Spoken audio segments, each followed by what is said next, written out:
Hello, True Crime Metrix community. How are we doing tonight? Well. What do we have? We have a thunderstorm here. The dog is nervous. She's not normally nervous about thunder. I think she thinks that God might be coming. He knows what you did, Sup. Stole from the church. Can you imagine? Oh, vengeance is coming, Sup. Vengeance is coming. Yes, it is the guilty conscience that you are most afraid of.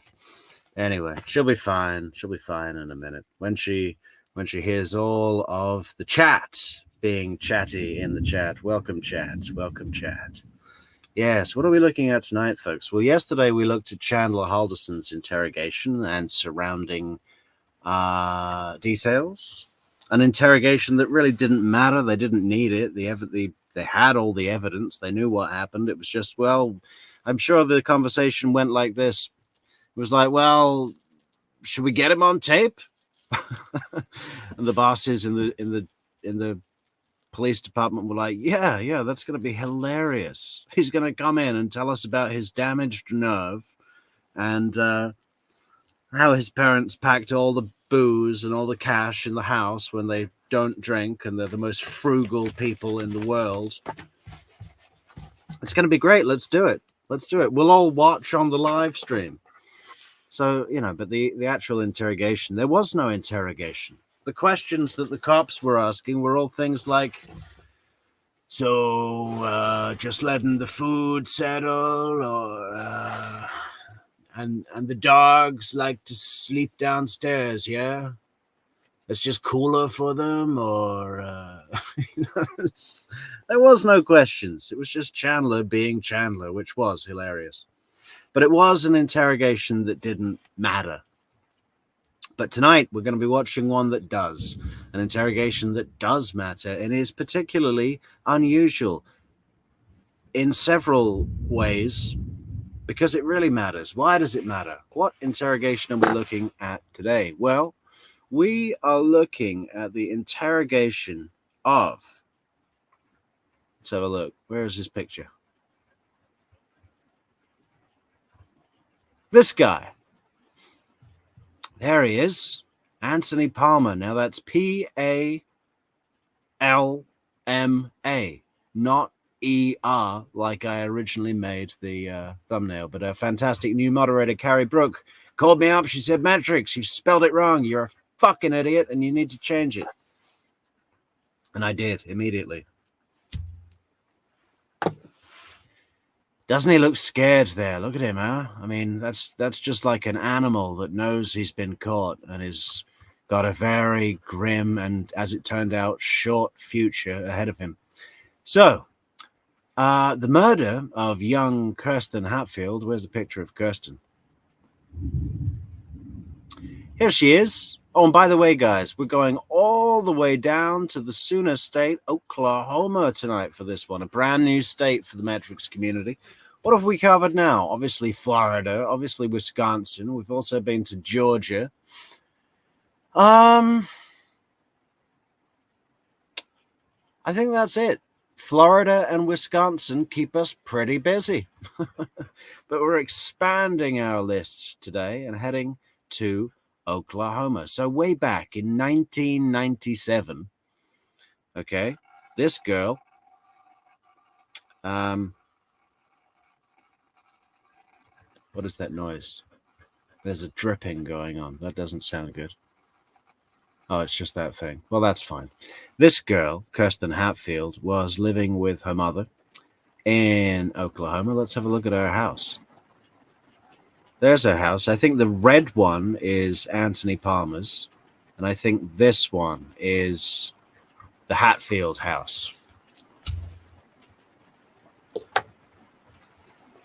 We got a little bit of atmospheric rain tonight, folks. It's like all the sounds of the Brazilian rainforest in the background. Caw-caw! Caw-caw! Caw-caw!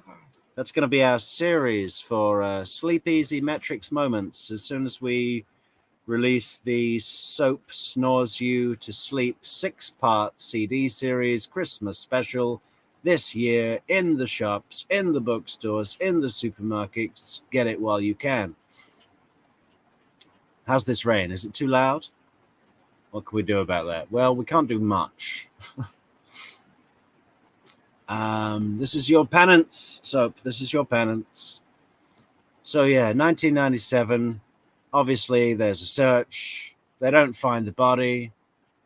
There's a big police investigation, but originally suspicion was cast on the family, the Hatfield family. I think the mother had a bit of a drug history, a bit of a drug issue. Maybe there were some sketchy people coming around the house. The brother also, I think, was, unsavory character. I can't remember offhand whether he had jail history or not, but I think he was homeless at the time. So there was a lot of doubt and a lot of questions and a lot of kind of subtle suspicion around the family itself. Obviously, neighbors were interviewed. The neighborhood was searched top to bottom, and nothing happened, basically, for 20 years. And 20 years later, they did new DNA testing on the girl's panties, which were found at the scene. The body was never found. And, the body just disappeared. For 20 years, they couldn't find it. Now, the parents have obviously given up hope of her coming back safety, but obviously the investigation continued, A, to bring justice, and B, to locate the body so that the family might give her a proper burial, because obviously that's important to them. Can you imagine that? Your child not only disappears and is obviously dead and murdered, but you just don't know where they are. I mean, it's already bad enough if you can bury them. And then you go to a case like Lauren Giddings, where Stephen McDaniel, his neighbor, who he cut up and put in different dumpsters and trash bins and everything like that.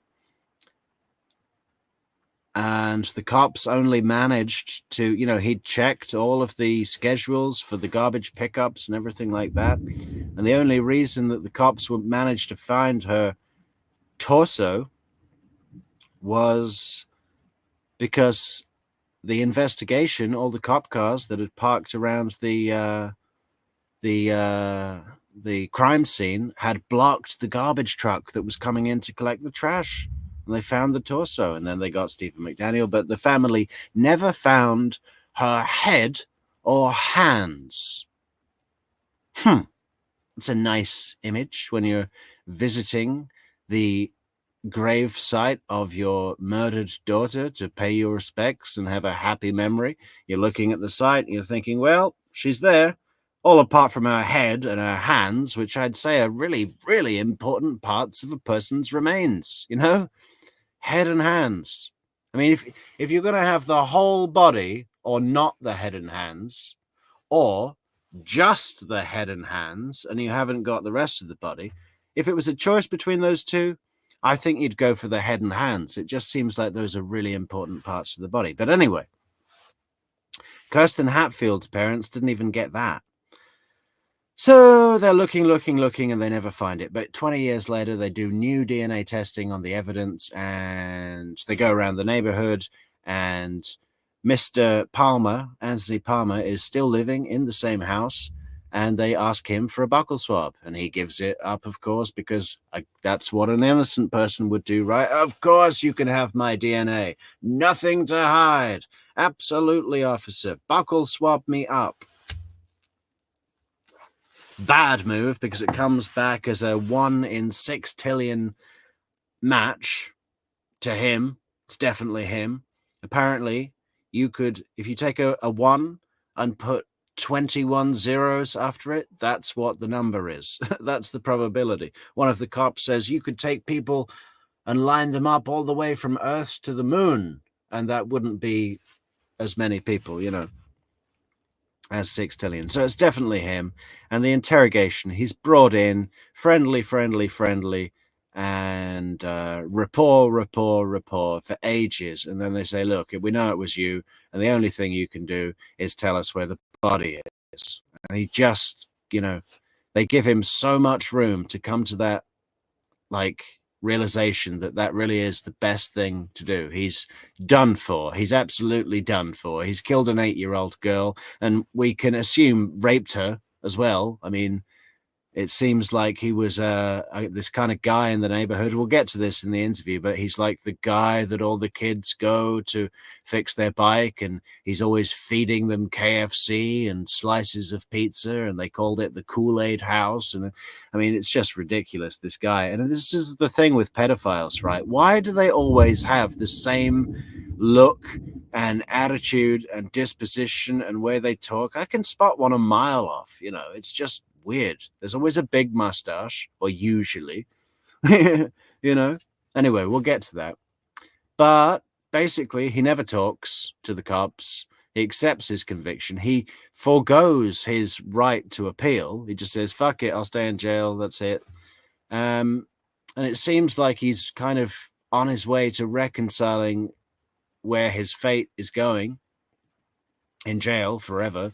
And the family are hopeful. They're sending him written copies of their prayers, and they're trying their best to persuade him over time, quite gently, to just come clean and tell us where the body is. And they're getting excited to put her to rest. And then the guy's cellmate strangles him to death after he's been in for a year. Where's a picture of him? So this is the guy's cellie. There he is. So this was the guy that was bunking with Anthony Palma, and he strangled him to death before he could ever give up the location of the body, which was a huge blow to the family, obviously. You know, on the one hand, you know, this guy's killed a child murderer. Okay, you know, can't say I blame him. On the other hand, it was their only hope to put Kirsten to rest. Sorry, Kirsten. And check this out, guys. So there's Kirsten when she's young and gone missing, but it went years and years and years and years. And the cops made this like mock-up, not reconstruction. What do you call it? Artist conception of what she would probably look like later when she grew up. I think it's pretty good. How do they do that? You know, she's like, oh, where is it? Where is it? Here you go. That's a pretty good guess, isn't it? What is she like? Maybe 16 there? So 8 years on. That's a fake person based on what she looked like when she was 8. I think it's pretty good. Maybe I should speak closer to the mic. There's a lot of rain tonight. Wow. Anyway, let's get into it, folks. Let's get into this interrogation. Where is it? Let's get the video playing.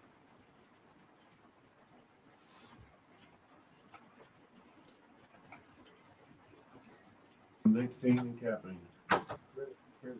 age, and I tell you anymore, if I drink a lot of water. I had some stomach issues, and the doctor drink water. It really helps with the indigestion real bad. It's just chewing, but I won't give it up.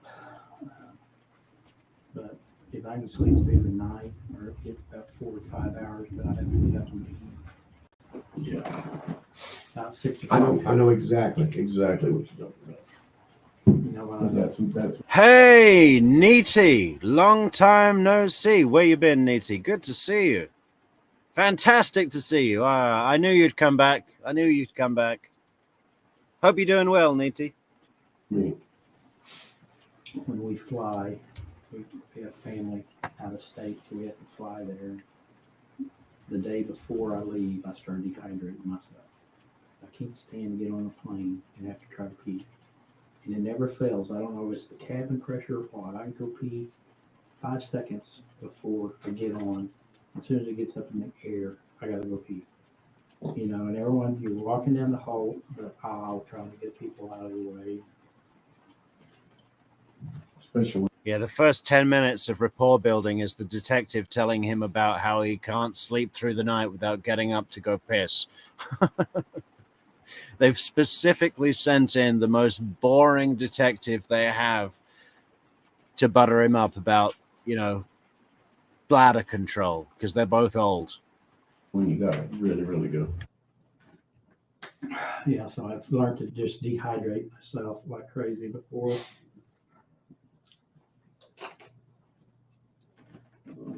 It never fails. It never fails. It seems like I drink more at night. Whenever I go to bed, I have to have something right there. Because I get up 2 or 3 times to do my nebulizer, and then you have to have something to drink to wash the yuckiness out and go down. My son's got asthma real bad, and he starts wheezing, or he just. We're fighting with the insurance company to get him one of those breathing things, so they can give him treatment at home instead of having to go pay $1,000 at the ER to get a breathing treatment. The insurance company says, well, no, you got to have a prescription from a doctor to get it. Mm-hmm. We're going. You do. Although both my machines were gave to me. I didn't have to. The steroid stuff that you put in, you have a prescription, right? Is that how that works?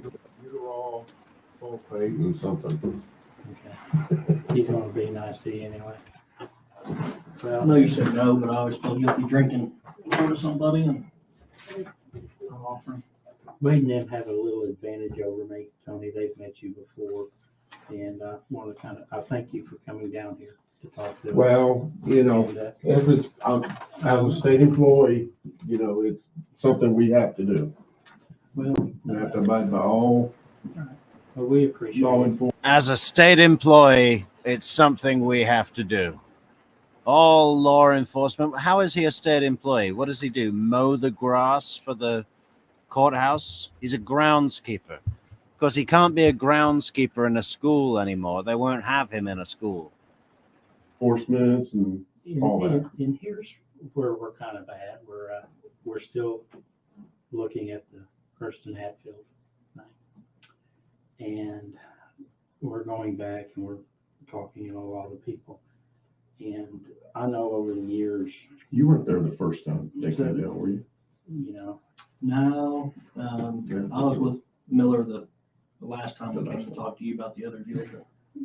you over 17 years, I know in my life, I've changed a lot. And so we wanted to talk to you about if you can kind of tell me 17 years ago how your life was, how that neighborhood. This is a big thing they do in the interview all the way through, but he started early here. He's gone 17 years. I've changed a lot. Sorry, it wasn't 20 years. It's been 17 years. Okay, almost 20 years. But 17 years, I'm a completely different person now than I was 17 years ago. They're trying to split Anthony Palma into two people. The person 17 years ago that killed the girl and the person he is today. So that the person he is today can say, yes, that other version of myself 17 years ago that I no longer am did that horrible thing. Trying to create that separation. Was what was going on in that neighborhood.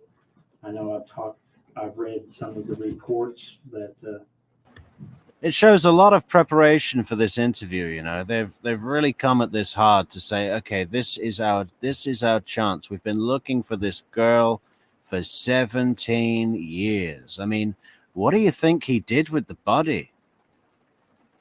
He wasn't gone for days or something. It's geographically speaking, the body was disposed of in a place where, not that far from his home. It happened in the middle of the night, I believe, and he was at work the next morning.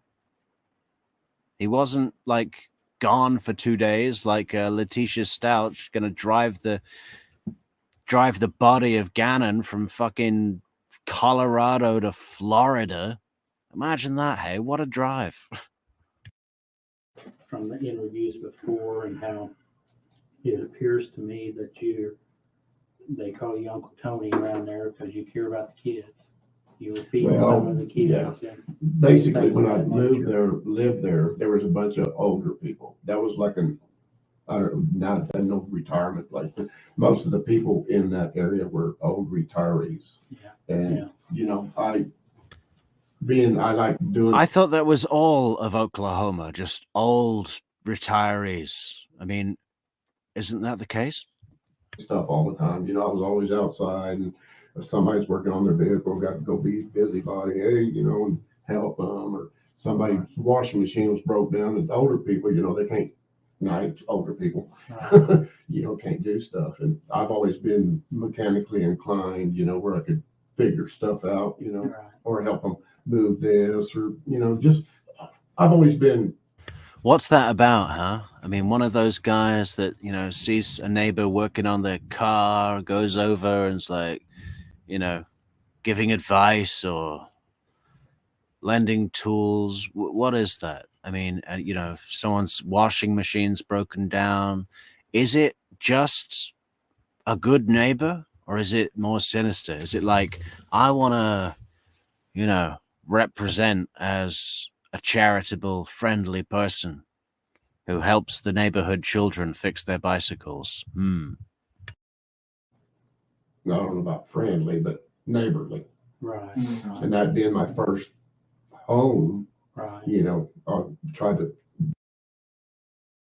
How rural is the area? Good question, Carrie. I think it's one of these pop-up cities. It's called, what is it called? It's called East something. I'm going to look it up. I'll be back.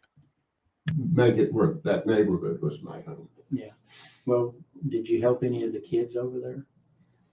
Well, when the Feed them pizza? yeah, there's always that's You're my the pet. Kool-Aid house? Well, I don't know about Kool-Aid. That's always been my pet peeve. Is I grew up hungry, you know, and I don't. There's a lot of kids hungry, Yeah. you know, and I don't like that. Mm-hmm. Okay, so it's Midwest City, Oklahoma. Let's have a look.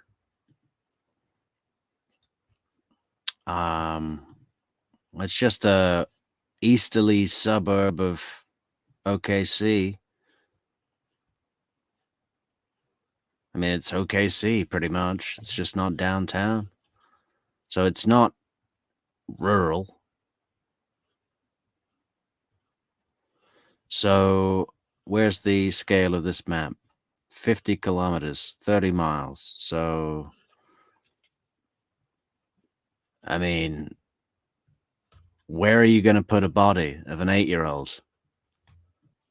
Say he had a maximum of 5 hours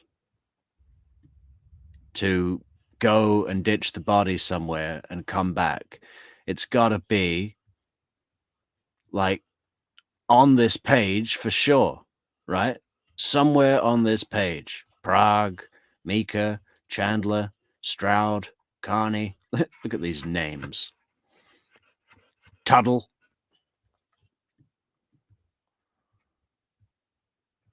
Crazy. It's got to be somewhere. I wonder if they're still looking for it. I guess they are. Okay, let's go back. I mean, not where I'd go out of my way. Hey, you hungry? But I mean, you see kids, you're over there eating something, and they're just, Right. you know, you see them draw it. Here, take it. I Right. can't stand that. Yeah. And I'm that like that now. I got 2 damn kids in my house, grown boys. One, he says that when he was at his house, he didn't eat from Monday to Friday till he got to my house. Wow. You know, that's one of the stories I want to turn my phone off so people Yeah, will me leave too. me alone. Before we get started here, Tony, let me go ahead and I want to read you your Miranda warning, okay? You have the right to remain silent. Anything you say can and will be used against you in a court of law. You have the right to talk to a lawyer and have him present with you while you're being questioned. If you cannot afford to hire a lawyer, one will be appointed to represent you at the point of questioning if you wish one. And if you decide to make a statement, you can stop at any time. And do you understand each of those rights? Hello, Nola Vine, Sydney girl. What's up for lunch? What's for lunch? What's on your plate, Nola? I'll explain to you. Having those rights in mind, do you wish to talk to us? Yes. Okay. As my partner, Lander said, we're still working on the Hatfield case, okay? And there's some things that we want to go back over with you. We try to be as thorough as we can be on cases like this, and I'd like to go back initially over some of what you've already talked to Detective Miller about in the past. I wasn't there. I'm kind of up to speed on some of it, but my understanding is when Kirsten disappeared, you were still living there at 1104, correct? Okay. Do you mind just initially? Thanks so much, Laura Lee, for the coffees on buymeacoffee.com. We love those coffees so much, Laura. Thank you.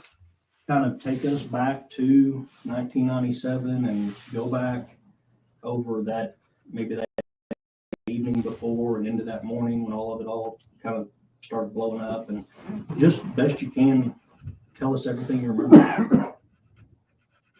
And take your time. I know we're going back some years. Yeah, and I'm starting to get that old timer stuff. But really, the only thing I can really remember is afterwards, when, because it was just a typical day. Got off work, went home, had supper, watched TV. Because used to being a landscaper, my yard was my pride. Mm-hmm. Everybody wanted to play in my yard because my yard was nothing but Bermuda. I just had Bermuda grass. Sure. But Okay, I need to verify what Bermuda grass is. not that they came over there, but that's what I did. I always worked on my yard. And back then you said you were working at the Capitol? Yes. So, okay, so you were very experienced keeping yard. Oh, yeah. I got chemical license on gas and all that. Mm-hmm. Okay. You remember anything about the day or evening before? You said it was just a typical day. You worked all day and then went home. You remember anything unusual about that evening?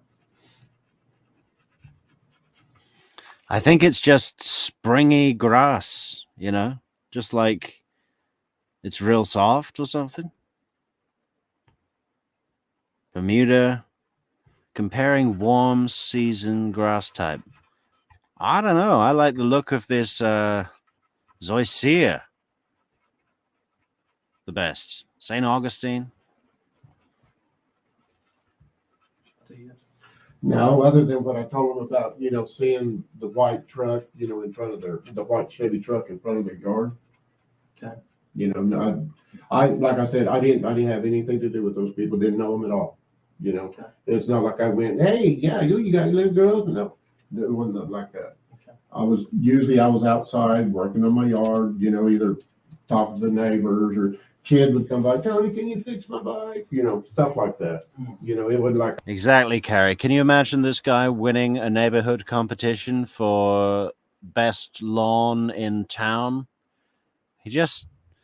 To me, he seems like a guy who starts a job and never finishes it, like his garage is just full of half projects that he's given up on halfway through and gone and got drunk. I think he had a pretty big booze problem.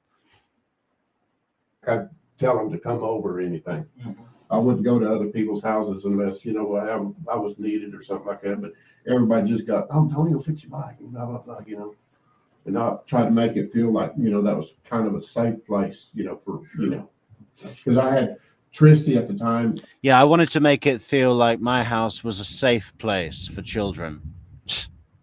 Tony will fix your bike. He'll do it for free if you let him touch you. She wasn't there during that time, but I had Tristy there since she was, small. And whenever she was there, the kids would come and play. Oh, this is terrifying when he talks about Tristy, the daughter of a woman he was seeing. The woman he was seeing is now dead. Tristy's grown. And he says he was real close with Tristy. And What is that about? Play with her, and Now, you who know, is Tristy? she was one of my girlfriend's daughters Okay. that stayed with me a lot. Okay. So you had a good bond with Tristy, I'm assuming? Yeah. Was she, And her mom, yeah. who was mom? Mom's dead, unfortunately. Melody, I wonder which name she want to go to. Howell. How old Yeah, is she was Tristy all- now? Uh, Grown, I'm assuming. yeah, about 30.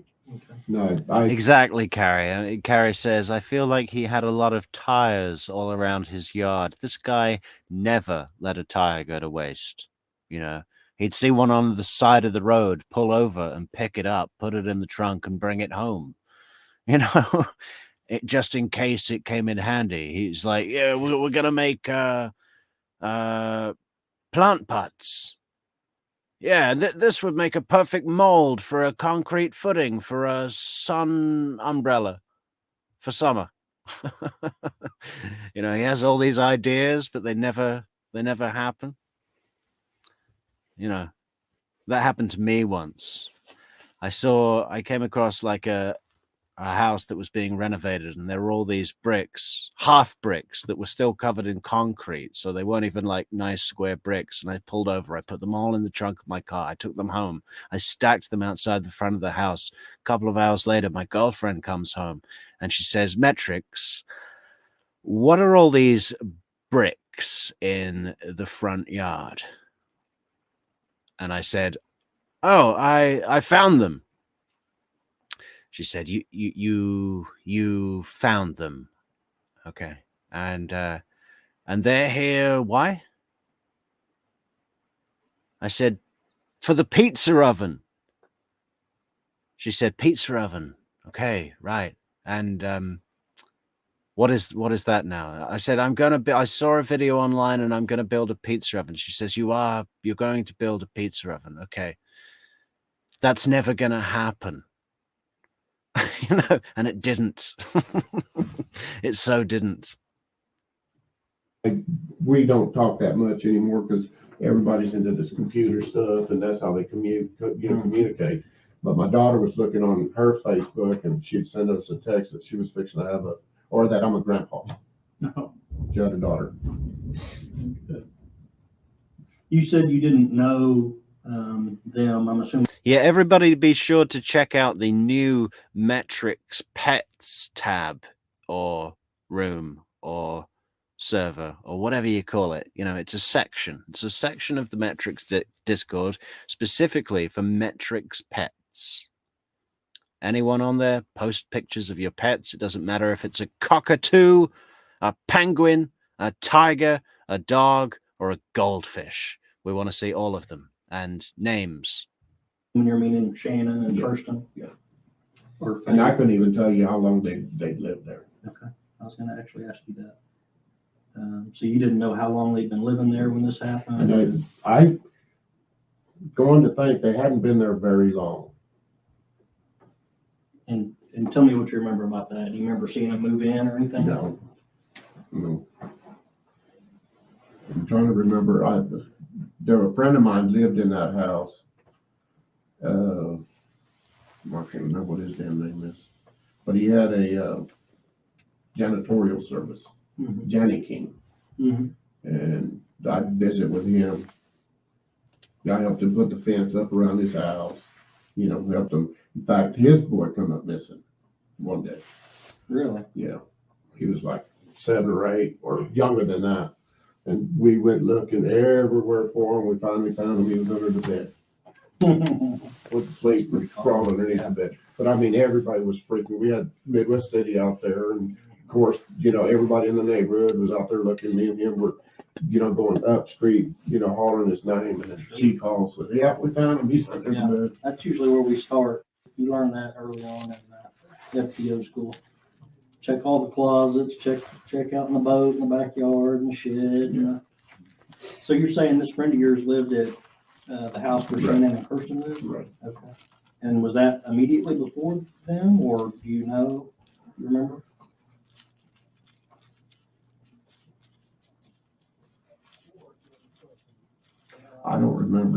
truth. Okay. And I don't remember if after he moved out, if there had been somebody in that house before they did or what, I don't remember. You remember that guy's name?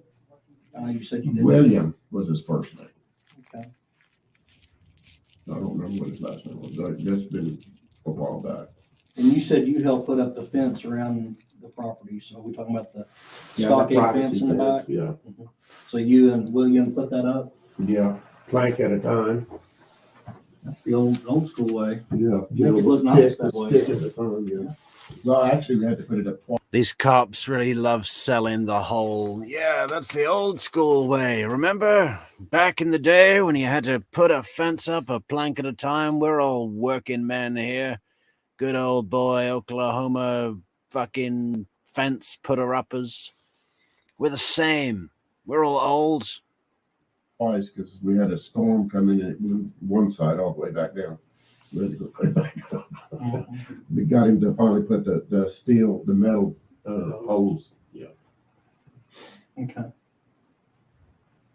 So had you ever been inside that house when that gentleman lived there, William? Well, yeah. Okay. And you don't recall his name, but he owned or worked for Janny King? I think he had a, what do you call it,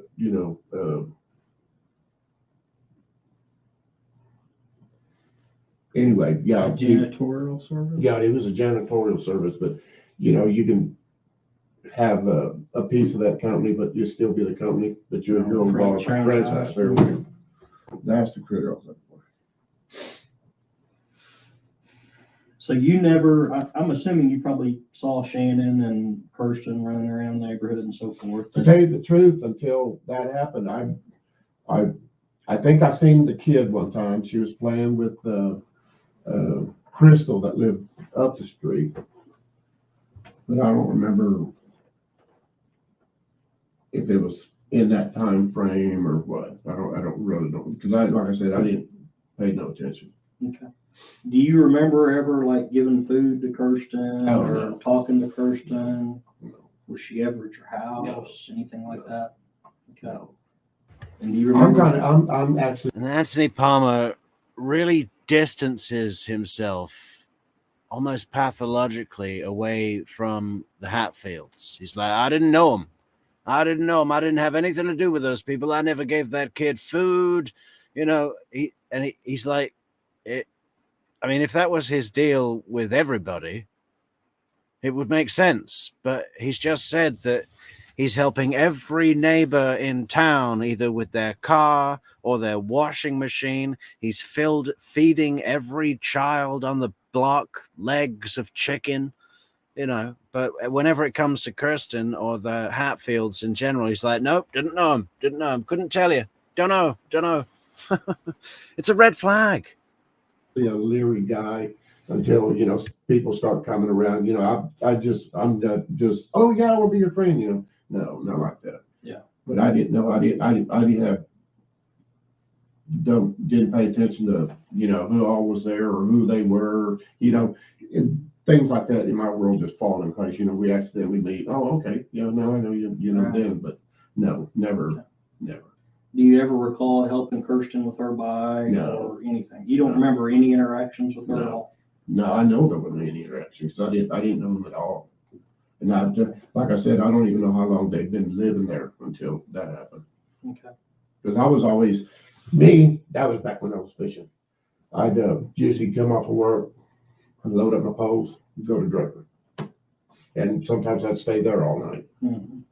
But I'd always have, second jobs, after hour jobs, Mm-hmm. either landscaping or anything to make a buck. Mm-hmm. Okay.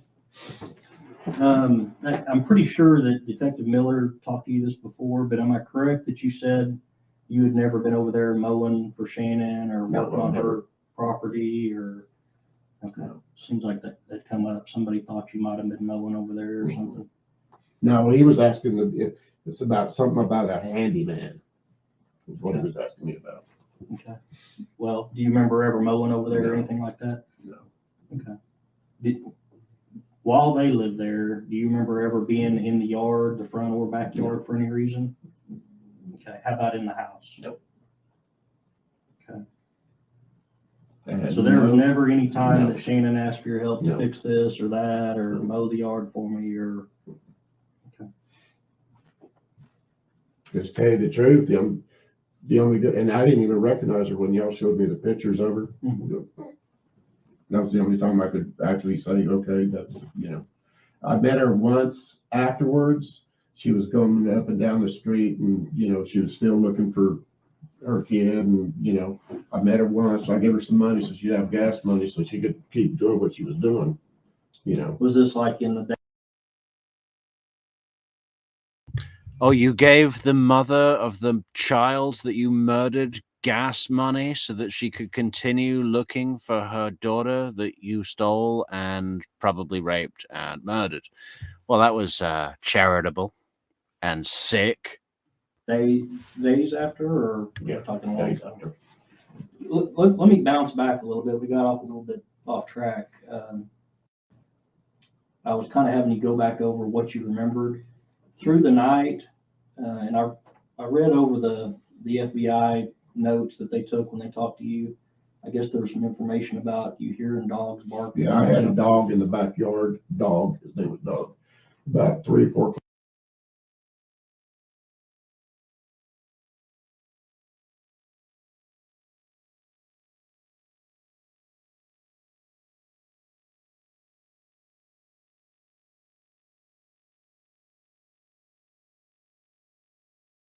Yeah, I used to have a dog. That was his name, Dog. We were going to call him Cat, but I said to my wife, that's not a cat, that's a dog. Call him Dog. Okay.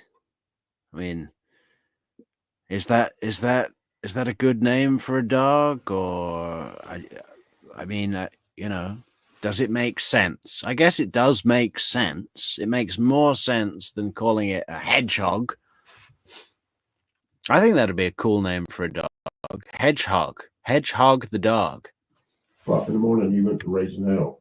So I just, believe it or not, in my neighborhood, we still got skunks and possums and stuff like that, plus other dogs, So I don't know why that woke me up, but because I usually didn't wake up, and usually he's out inside anyway. But it woke me up, and he was barking at that back fence, at our back fence. But at the time, as you walk out my back door, I had an old apricot tree. So unless you went out there, you couldn't see. And I just hollered at him because, thinking it was another dog, or because there was always, and traffic, there was human traffic back there. But usually it was other dogs, yeah. There was other dogs or cats. There was always animals through there. So I just, I really didn't think nothing about it. I just hollered at him and he came in and I went back to bed. So you actually let him back into the Yeah. house? So you opened, your back door, I'm assuming, and let him in? Did you go investigate? No. Did you look down the alley? No. Anything like that? No, because usually in the past, whenever I did, that's what it was, either another dog or people use that alleyway, to get through. Why, I don't know, because A black dog named Cole. I like that, Carrie. That's cool. Cole the dog. I don't know where you'd be going other than from house to house, but there was always, not always, but there was traffic. Okay. And speaking of the, Yeah, Randy Quaid's dog called Snot. Snot, come here. You roll over and let Uncle Clark scratch your belly. Shitter was full. alleyway, did you have any kind of a gate or anything that went out to it? So you didn't have access to it through your backyard? I think that'd be ideal to be able to go out into the alley and you could back a trailer up, and it seems like You could back a trailer up like a good working Oklahoma man, load up your tools for your fence job and your landscaping.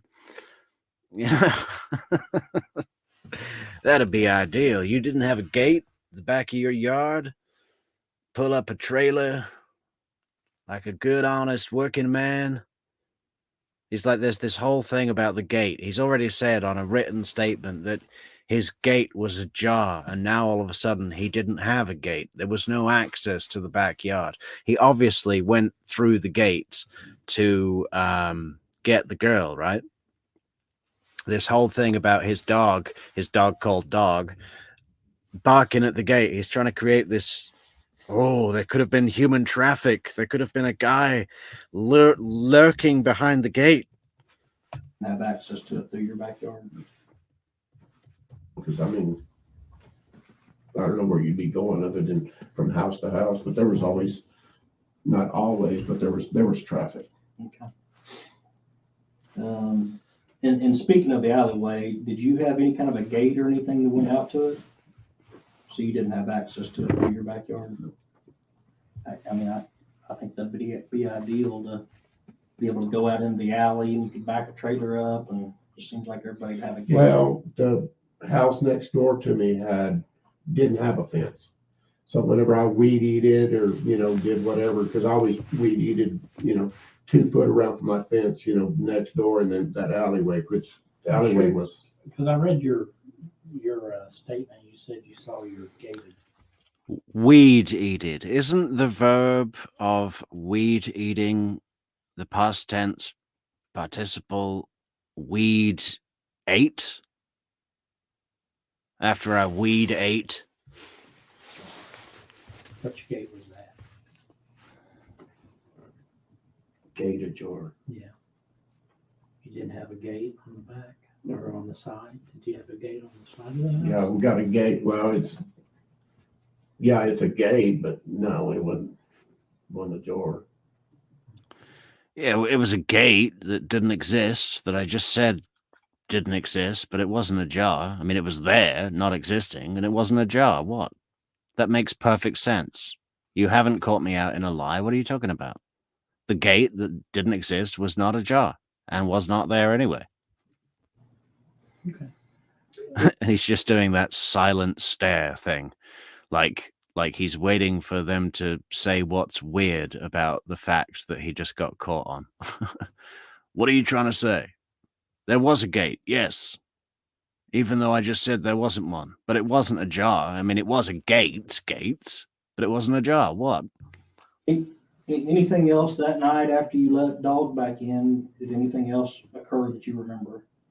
No, I went back to bed. Being done. Okay. And then when did you? Me and Dog went back to bed. I slept in the dog bed with Dog, the dog. First become aware of Kirsten was missing and all that's going on? Well, the next day there was all that activity, and I asked the neighbor across the street what was going on. They said they couldn't find Kirsten, and I didn't think nothing about it. I went to work, and then I don't remember if she called me or I called over there or what, and they said they just want people back, because they wanted to go to our houses and blah blah blah. So. Arkansas, Sue. So we're down pretty close to you tonight. How far are you away from OKC? Clocked out, came back home. Do you remember what time it was that you clocked out, came back home? Was this morning? Was this afternoon? It was probably mid-morning, something like that. Now, who was the friend that you were communicating with? It was and I don't know what her name is. Y'all showed me a picture of her. Okay. I think y'all showed me a picture of her. Anyway, of her husband, Don. Is this the Halseys, Tiffany Halsey and Don Halsey? I Or do you guess, know? yeah. I'm not sure if Mr. Halsey was Don or not. Did you have Somebody had called me, said that we were wanted back at our house. Okay. So I came home. Okay. And then what happened? I just sat there. Did any of our officers or the FBI or anybody come by? It was the FBI. Okay. We came in, took statements, walked through the house and, wanted to go in the backyard and, because I had a shed back there. He wanted to look in the shed and. Okay. So he did look through the house and look through the shed? Yeah. You probably don't remember who that was, I'm sure. No. Okay. And was he just asking you general questions about Kirsten and did you know her, have you seen her, that kind of thing, or? Basically. Did you write out a statement for him, or did he, No, was I it just didn't a write it. conversation? I thought he brought up a statement. Okay. But he asked me if he'd come in. wanted, asked me what I knew, which at the time really wasn't anything. He said they was going through canvassing the neighborhood and, Yeah. asking everybody and. Yeah. So, yeah. 17 years ago, Tony, were you experimenting with any drugs? No. Never did. No. I drink beer. Yeah, I didn't experiment with any drugs, but I did have a a whole bottle of Jack and a bottle of Southern Comfort daily. Okay, it was okay to drink my drug, but definitely not any drugs. No, clean living. Just one bottle of Jack, one bottle of Southern. Beer. That's it. Just drink. I drink beer. Yeah, I drank 48 cans of beer a day. But as far as drugs, no. Was Kirsten ever one of the kids that you had seen, or was there any talk in the neighborhood about her being mistreated or abused or in need? No, because like I said, I had no inkling that they even existed until after that. I didn't know, That, yeah. You had never seen her, anything? Maybe once or twice and didn't think nothing about it, just another kid. Okay. Speaking of 17 years ago, who all was living there at your house back then? Just Okay, so you lived alone. Do you recall, were you dating anybody? Did you have a girlfriend? me and Melody were off and on Okay, years. for years? And you said that was Melody Howell, right? And what's her daughter's name? Tristy. She's got two daughters, Tristy and Robin. Tristy, Tristy, ST. and Robin. Right. That's a good Oklahoma name right there for a girl, isn't it? A young girl called Tristy. Just Tristy. I mean, I can't imagine a young woman in any other state other than Oklahoma being called Tristy. It screams Oklahoma to me. Did you say STI? No. Or Y? Okay. Do you know what Tristy and Robin's last names are? Tristy's was Howell at the time. Robin was married, I think, at the time. So she was going for something different. Would Melody come stay the night with you sometime? Oh. That kind of thing? Okay. But she didn't live there full time. But she's like I said, she passed away about 4 or 5 years ago. Yeah. That's not good.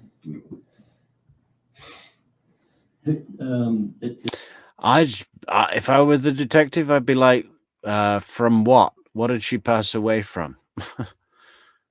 Anytime that there's a murder suspect talking about another premature death that happened around in their lives, I'm like, it makes me think back to Wendy Adelson. If anyone ever gets really sick around Wendy, look into it. Antifreeze, poisoning, I don't know. As far as other people you hung out with back then, do you have any good friends or anybody that you associated with in the neighborhood or? Oh, in the neighborhood? No. Yeah, no friends at all. Not one single friend. Just me and dog. Okay, how about out? I mean, just generally, like who were your friends, best you can recall back then? Basically just people that I worked with.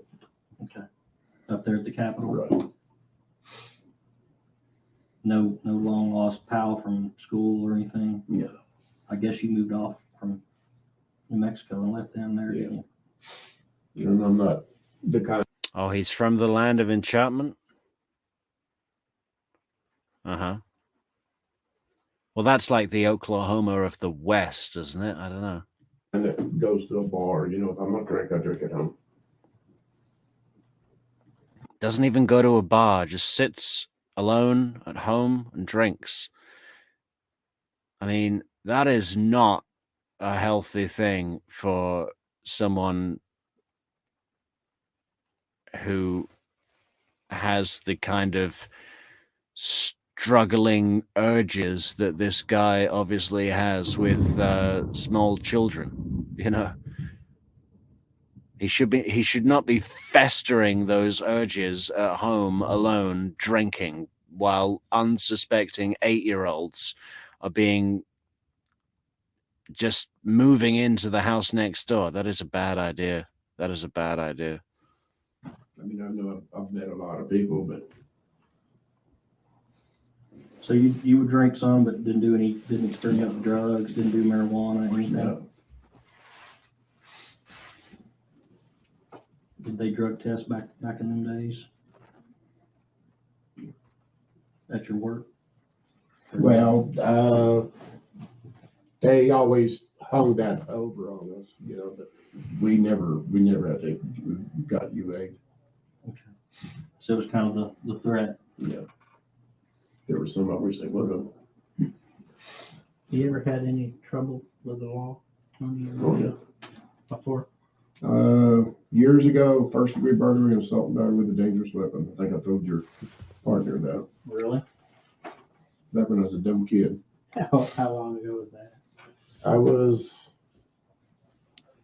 think they should turn 18. Years ago, everyone always says that. Oh, well, years ago, first degree burglary and assault with a deadly weapon. I mean, you know, it stays on your record, dude. So you were just a boy. Yeah. And all about it, my girlfriend. Where was It's that at? Walters, Oklahoma. Oh, okay, up in Cotton County. Yep. You When I got out of 18? Job Corps, they found me a job there in Walters as a diesel mechanic. Is that what your training was? Actually, I was training for auto mechanic. All about his girlfriend up in Walters, he says. And it's, I heard that it's not about his girlfriend at all. The assault that he's talking about, he was trying to assault his landlord, who was a woman, with a soda bottle and rape her. That's what she testified to in his case. I mean, she was only saved by her son, who intervened. That's the assault that he's referring to, but he's dressing it up like, well, my girlfriend was in trouble being hassled by some guy, and I had to step in, being a dumb kid, and do something about it. I'm the hero in my version of the story. And this was years ago. But they found me a job as a diesel mechanic, and the counselor at Job Corps, he made some deal with the government that if the government or if the employer would pay half the wages they would pay, you know, for RJP. Uh-huh. So it was a pretty good deal. Yeah, it was. I'm surprised that you didn't say that. Those diesel mechanics make some money. Yeah, but it's hard work. Or is it? It can be harder than weed eating. All Yes, day I long. can too. Some of them parts weigh, heads for one of the versatiles was probably 200 pounds, and you got a tire about that high, and you got to get it up on that, get it, you know, on the block, and then you're torquing stuff at 240 foot-pounds, you know, laying on your back, and it's hard. Right. In the last 17 years, Tony, have you changed much? Is this how you were 17 years ago? Just a hard-working man? Yeah, that's basically it. Yeah. Okay. I've changed. Oh, The same person I was 17 years ago. I matured a little bit. I wish I could say that. Life changes people, you know. As you get older, you start recognizing things that you could handle differently than what you. If you had it to do over again, you'd change. You know, I can truly say That's the that. thing. We can't ever change it. Yeah, no, you can't change what happened, but sometimes you can make things better. I remember a few years ago, I went to my high school reunion, and I seen a kid that honestly I just tormented to death. I made his, and I was able to find him and Make amends. I make amends and apologize and tell him how, you know, that I was immature at the time and ask for his forgiveness. And, you know, I think that by the end of, he actually remembered some of the things like that. I love when this guy's going on about bullying his childhood school, what do you call it? Student, co-student. It's like, we tormented him to death. We One time we dressed him up in a girl's field hockey uniform and hung him from the flagpole. We superglued this kid's pubic hair to his face. Done, and we talked about it, and I felt a lot better, and I think he felt better at the end. I know I did when he said he gave me some very mature back then, and Well, it's good for young self-respect too. it is. Classmate. Thank you, Christina. That is exactly the word that I should have used. What did I say? Co-student. What is that? I don't even know what that is. I get so tired with this work schedule, schedule, whatever. It's all over the place. To get it out, and I tell you what, the weight, and I don't know why God had put on me a burden of guilt. I don't want to use the word guilt, but I really felt like after I did that, I had a new outlook, and because I picked on him, but I also got picked on too. Every kid does, and it helped me deal with my tormentors and forgiving them, and again with the detective salesmanship, when you're selling someone a condo or selling them a car, it's not about what it's worth or what type of car it is or how many horses it's got or whatever, the property, whatever it is you're selling. What you're really selling is the feeling that person, the buyer, is gonna have when they sign on the dotted line. You're selling a feeling that doesn't exist, but that they want. And your job as a salesperson is to find out what that feeling is that they need, that they're lacking, and put it in their heads and say, the way that you get to that feeling is buying this product. That's all it is. And that's the same thing that's going on here. What did he just say? I had a different outlook when I made amends to this kid I used to bully the fuck out of at school. I had a completely different outlook. My whole life shifted, That's the feeling that he's trying to sell to Anthony over here in the corner, Is it going to work? We'll see. realizing, because I came from a poor family, I was white trash, lived in a trailer park, you know what I'm saying? Yeah. I didn't have the nice clothes, and I had 2 pairs of blue jeans and PF Flyers. Remember PF Flyers? Because I was really lucky I got from, but point being, shoes or jeans? no, PF Flyers were black and white tennis shoes. They were the Okay. first ones that you ran, that you could run really fast. Well, when I moved to California, my problem was whenever growing up, I had crooked feet. Right, And the only thing that would fix that was cowboy boots. right. So when I moved to Delano, California, I was the only kid in my school who had cowboy boots. I imagine. Yeah, it wasn't They all fun. had sandals and Tennis shoes. tennis shoes and all that.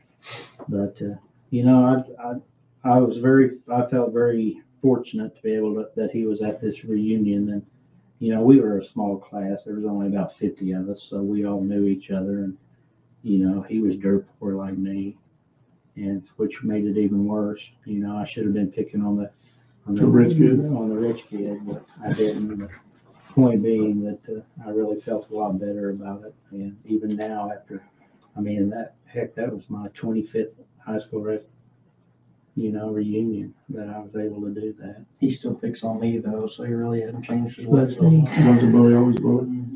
But see, he He asked for it. next week he's gone fishing. The week before he was gone fishing. You get to go fishing Yeah. for a week? Don't I call it discourage him, vacation. because when he's gone, Do whatever you want to. it's all right. It's my therapy. It's all right. Actually, it is therapy. It's very good therapy. Yeah, it's very good therapy when you're dealing with your urges to touch kids. I mean, again, this guy needs to get into something social with people his own age, and not other child molesters, please. That's another thing they do. I'm surprised he hasn't found any of those people to hang out with, because I think that happens a lot. You know, they just find each other, these guys. This guy should not be allowed to fester at home with dog, drinking on his own 2 bottles of fucking Jack Daniels. Or what is it? 48 cans of beer. 48 cans of beer a day on the couch with dog, festering in his urges. And similarly, don't let him go fishing for a week, sitting, staring at the water, dreaming about kids. I mean, is it so hard to do something social? You could, you could do anything. Find a hobby, go to a local community center and find a course that you would like to take. Do something. It is. 'Cause I'm like you, I work, I mean, that's all I ever known was work. But now my wife doesn't understand that working is therapy too, especially Well, I've always suffered from depression back when I was a young kid. So, and that always seems like working, I guess, gets your mind off of whatever it is you're thinking about, or, whatever. So that's all I do is work. it gives you a sense of accomplishment too. That's one thing we really. Especially when your folks tell you that you ain't worth a shit, you'll never amount to yellow beans and blah, blah, blah, blah, blah, blah. Yeah. I know. Showed you, then. Is that how you grew up in an environment like that? Well, it looks like your folks had a point, Anthony. I mean, I don't exactly know what a hill of beans is, but has he amounted to a hill of beans? Not really. Here you are at 50, what is he, 56? I think he's about 56, sitting in your last time you're ever going to be in civilian clothes. Okay, for your court appearance, but does that really count? You're not walking out of this room, son. They're going to let you smoke in here, but only because they're hoping that you tell them where the body of an 8-year-old is that you murdered 17 years ago, so that they can reunite her with her family that you stole, dick. You're not even a hill of beans. You're like not even a bump of beans. You're not even a mound of beans. No beans. Shame. I remember my dad, I wrestled and went to state, and Dad never saw me wrestle. And I asked him about it one day, and because it bothered me for years, and he goes, "Well, I never discouraged you from doing it." When that hit you. And he goes, "My dad would like, down there on the farm, Pa, he was a rough man. He would browbeat those boys. So Dad has progressed to." He's better than his father. Hopefully, I'm better than my father was as far as encouraging. Yeah, but that's telling you that he didn't discourage you, Because what for? You ain't gonna be worth a damn. Yeah, blah, blah, blah, blah, don't. That's wrong. Been there, done that. And that affects you. Yeah. I mean, that stays with you for life. I'm always on my boy because my grandson's the greatest thing that walks the face of the earth. And I'm always on him. Hey, you're too hard on that boy. You're too hard on that boy. You're too hard on him. And so hopefully he's a better father than I am. He is. So, but I was very fortunate to get some things off my chest over the years. And as I get older, my dad has even talked to me about things that he has wished he had redone. Yeah, I think everybody has. The only thing that really, and that's probably getting completely off the deal, but when I left Walters, when I got in trouble with Walters, I was going out with an angel. I mean, Good woman, huh? my biggest mistake. Yeah, I fucked up big time. Did you? That's the only time I can really say that I fucked up. So his biggest mistake was fucking it up with this girl in Walters when he was 18. That was his biggest mistake, guys. The implication being that someone guilty of child murder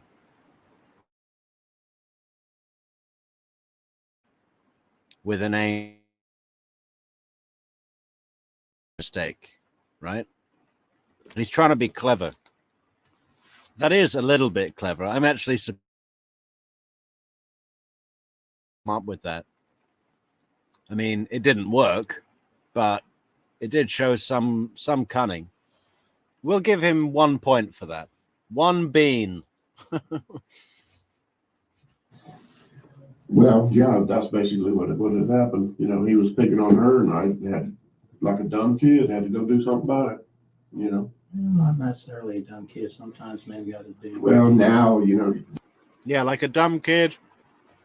Had to go do something about it. Like a dumb kid, I had to go and hit my landlady in the face with a soda bottle and try and rape her.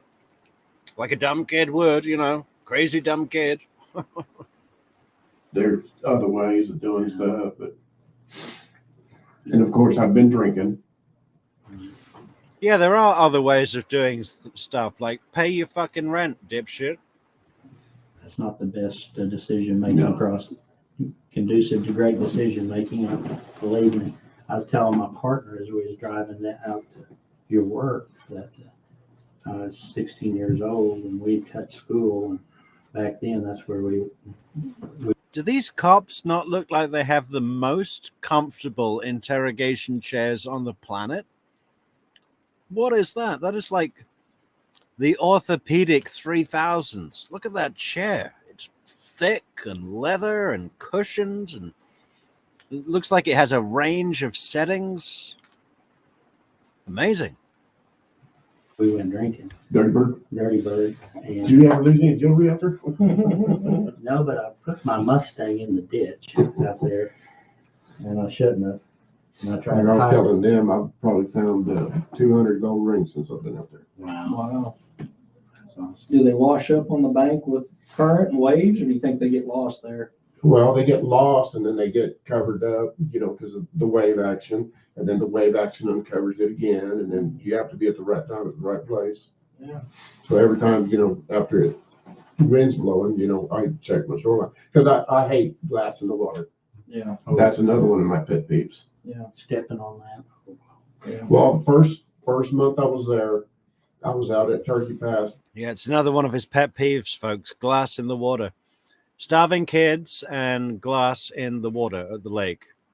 Big pet peeves. Did I hear that right? That he said he found about 200 gold rings in the sand? That seems like a lot. I bet he's got a metal detector, hasn't he? He's definitely a guy that walks down the beach. Anything that this guy can do alone, fish, drink at home with the dog, or go down the beach with the full beachcomber kit, the metal detector and the headphones. That's what he does on any holiday weekend. Picking up trash. Well, no, it's probably the days after the holiday weekend when everyone else has taken the boat out and lost their gold rings. But 200 gold rings seems high. How many people are losing their freaking rings in Oklahoma? Actually, people that were from out of state. Kid goes in the water. What's the first thing he does? Steps on a damn rusty hook. Mm-hmm. And after that, I thought, no. So every day, I'd go out there and I'd have a couple 5-gallon buckets and I'd fill them suckers up. Okay, you know, I do that enough, you know, I'd get it all, but you don't. You'd be surprised. You get out there and you have it spotless. Next day, next swim, like nothing ever, you know, you never did that, nothing. Yeah. Hey, to get back to what we're here about, I mean, you've been living there all these years since Kirsten went missing. I'm curious about your thoughts on what happened, who might be involved, that kind of thing.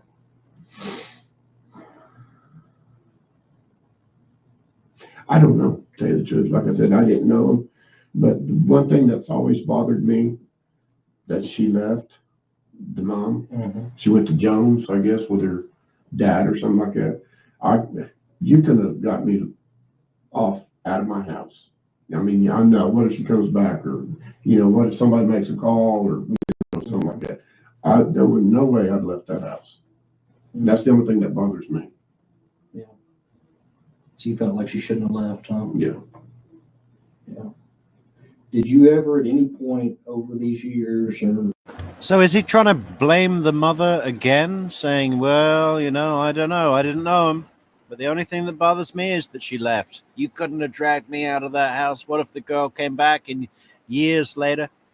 They realize that she's dead. There's no way she's coming back, man. It's been 17 years. Wow. Imagine that. Imagine if she did surface and he didn't kill her and she just ran away. Wow. But there was blood on the windowsill and her panties in the yard, so. or back when it occurred, have any knowledge of what happened or know who was involved? No. Were you and anybody involved? No. So you're not responsible No. for Kirsten's disappearance? No. Didn't play any part in that? No. Like I said, didn't know. Didn't have, like I said, I just barely, might have seen her once while You can kidnap someone you don't know. playing with the kids, but other than that, I didn't know. What, just out of curiosity, what do you think the motivation was of whoever did this? I mean, why would this have happened? Well, then I couldn't have told you, but after over the years, and hearing the rumors and this and that and the other, And I think, I don't know if it comes up in this interview. If it doesn't, I don't know where else I've heard it, but I think the brother of the mother of the girl, so the girl's uncle, was staying with this Anthony Palma in his house, like while they were searching. And apparently he was telling Anthony Palma, like, I think it was my sister that did this. That's what he says, I guess. Let's see where that comes up. to me, it always boils down to drugs. I heard that she was on meth and cocaine and all this other. And Dawn's wife was the same thing. She said, yeah, she'd been over there, that night, and they got lit up. So apparently she did get lit up because, if somebody did come in, I mean, wouldn't you have heard it? I don't know. So But I know does that some mean people. that she left Kirsten home alone, you think? Or I don't know. I'm sure she did. But I don't know. Like I said, I didn't know. And I really didn't pay much attention to Don and his wife. It's just, where did they live? I'm pretty sure kind of that's catty all corner this- for me. straight Little across white the street. Not straight, just catty corner. A little white house, catty corner for me. Okay. And they had Hi, Michael Kennedy. I went to school with a guy called Michael Kennedy. Yeah, there's a lot of rain tonight. It's a thunderstorm. Good thing, because those avocados are getting thirsty. 2 or 3 kids, and I'd come home one day. I was rewarding myself. I did something, and I was stopped at Kentucky Fried Chicken. Got me a family pack of chicken. I was going to go down, and the kids. Got me a family pack of chicken, and I was going to go to town.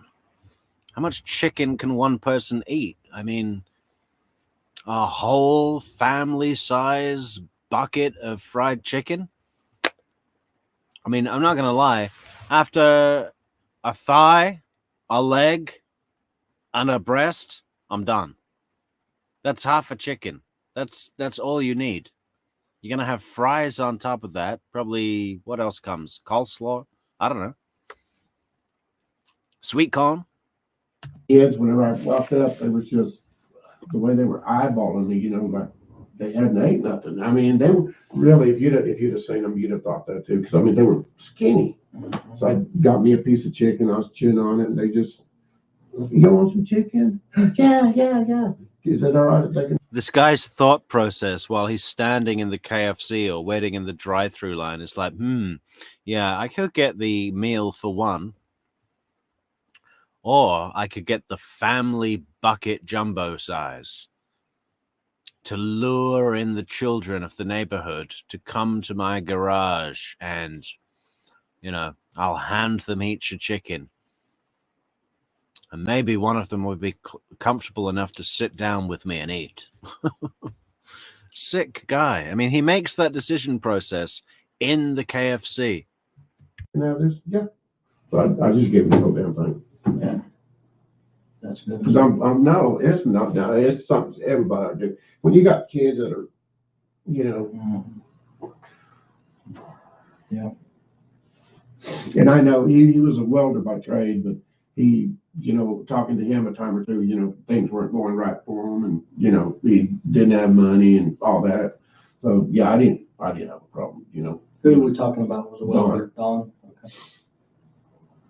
Okay.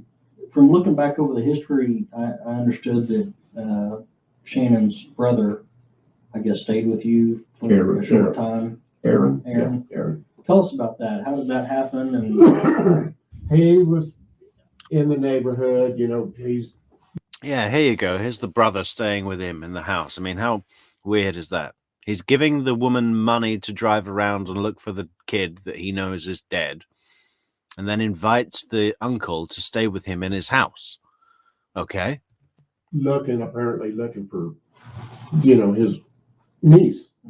So I'm out there one day and he stops and he talks, you know anything, and blah, blah, blah, you know, and we just got to talking, and, you know, he's living in a damn, you know, under a bridge, and dude, you know, I found out already that night that he'd been locked up, you know, so he wasn't a suspect in my books. So yeah, I opened my house to, you know, if you ain't got no, because I did that for anybody, you know. It's sick to say, but that's the kind of guy I am. So he needed a place to stay. There's a couch, you know, you can crash here for a couple days and, you know, try to do what you got to do to, you know, figure out what happened to your niece. Because I mean, to me, that's like y'all. That's serious. Sure, absolutely. That's a serious. How long after Kirsten went missing? I mean, the reality of that is that it was the perfect thing to make him look helpful, but also for him to get information directly from a family source, right?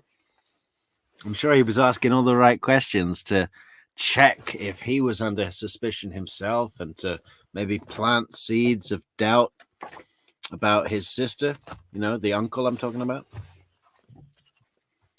I mean, it's a very, very dark, manipulative thing to do. And he's acting like, yeah, I opened my house. That's the kind of guy I am. I opened my house. And did this happen? Was it like the same week? Was it probably in the same week. in the same week? Yeah. And then I can't verify that, because like I said, that's been a while. Oh yeah. But yeah, it was probably about in the same week. How long did Aaron stay there with you? Just a couple of days, and then, you know, he'd go off, and then he'd come back, and then I wound up having to just tell him he couldn't come back because he was on meth too.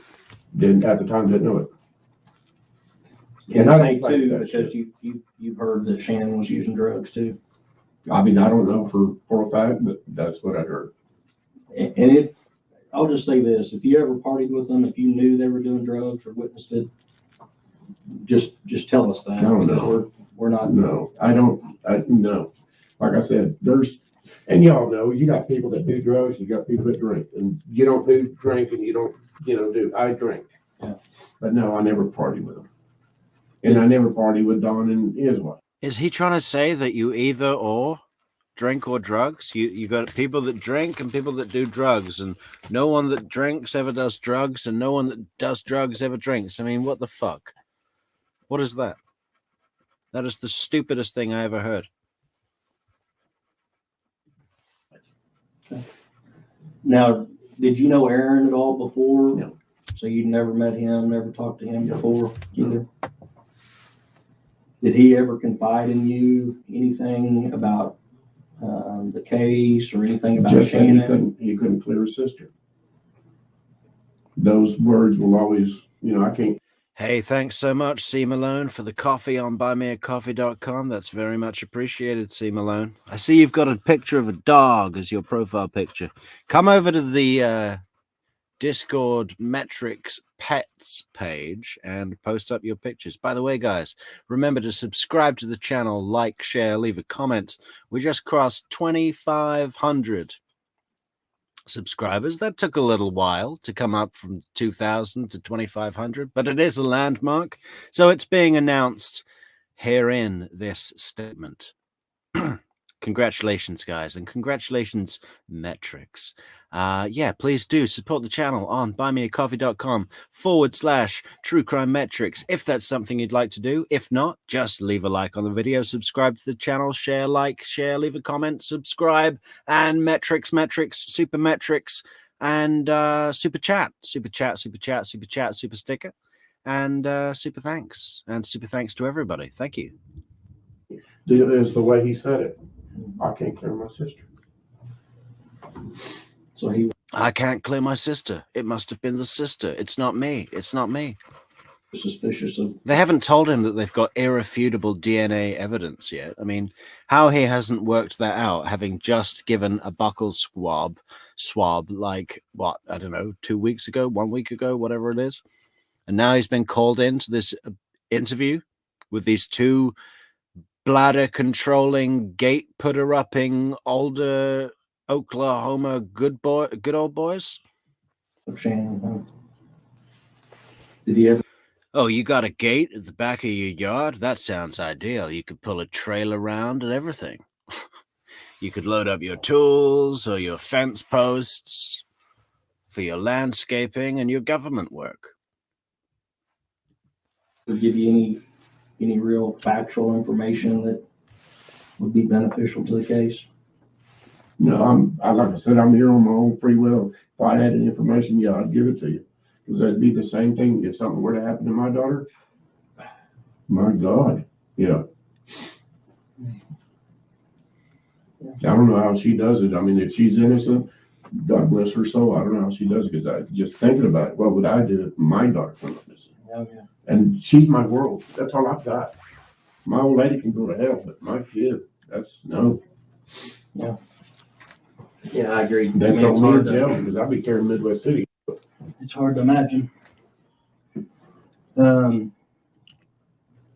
We've talked a lot about kind of the background. I want to kind of talk to you about some new information developed in this case, okay? Oh, look at him leaning forward now. New information, yeah. We're done with this. We're the same. We bullied people at school, and, you know, I have to piss 5 times a night and blah, blah, blah. We're going to talk about new information, new DNA information now, buddy, okay? Get ready. Some new information developed in this case, okay? As you know, Detective Miller got some buccal swabs from you a couple months back or whenever it was. There was a reason for that, okay? And we collected DNA samples from lots of people, but we had resubmitted some evidence from the case and got the DNA hit, okay? The reason those buccal swabs were being collected was we were trying to find the person responsible. Okay. We talked about, had you ever been in the backyard? Have you ever been in the house? All those things.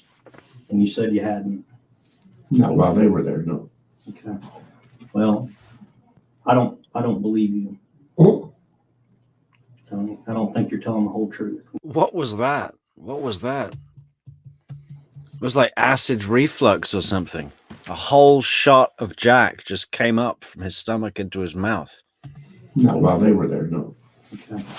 Well, I don't believe you,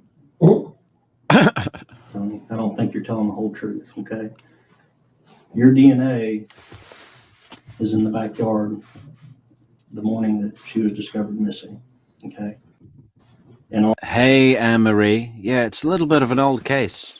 97 to 17 years. What does that add up to? 2016, I guess this is. No, 20. What is it? 2014. on her window and on the panties she'd been wearing the night before that were recovered in the backyard. No, not me, because I was up, no. Yeah, that's the truth. I find it far-fetched, but no. 'Cause I don't know. Yeah, Veronica Sawyer. Werner Herzog films are great. Everyone should check out, of course, Grizzly Man, and also Encounters at the End of the World, about the people that live at the South Pole. He's great. He's like one of the best documentary filmmakers that there is. I didn't know him, Maybe you didn't know him, Tony, but we need, and I didn't have no business over there at all. that may be also. What we need to talk about is what you were doing in that backyard that night and what happened. We need to get to the truth of I what have happened. no idea what you're talking about. Were you there trying to help Kirsten? No. Like I said, I didn't know anything about them people at all. Hey, Nola Vine, have you seen the movie Razorback? Because there's a Pontiac in that film that used to belong to my mother. Nothing. Never met them. Never said hi, bye, nothing. Well, here's our problem with that is how did your DNA get there then? Don't know. I mean, is this something that's gone on,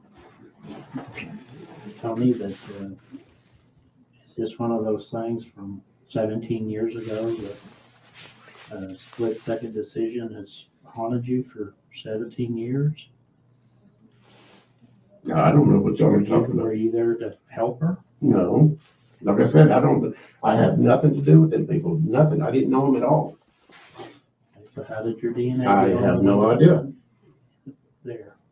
I have no idea. Tony, you're It would have been so much better if he'd have said, yeah, I did work for them all the time.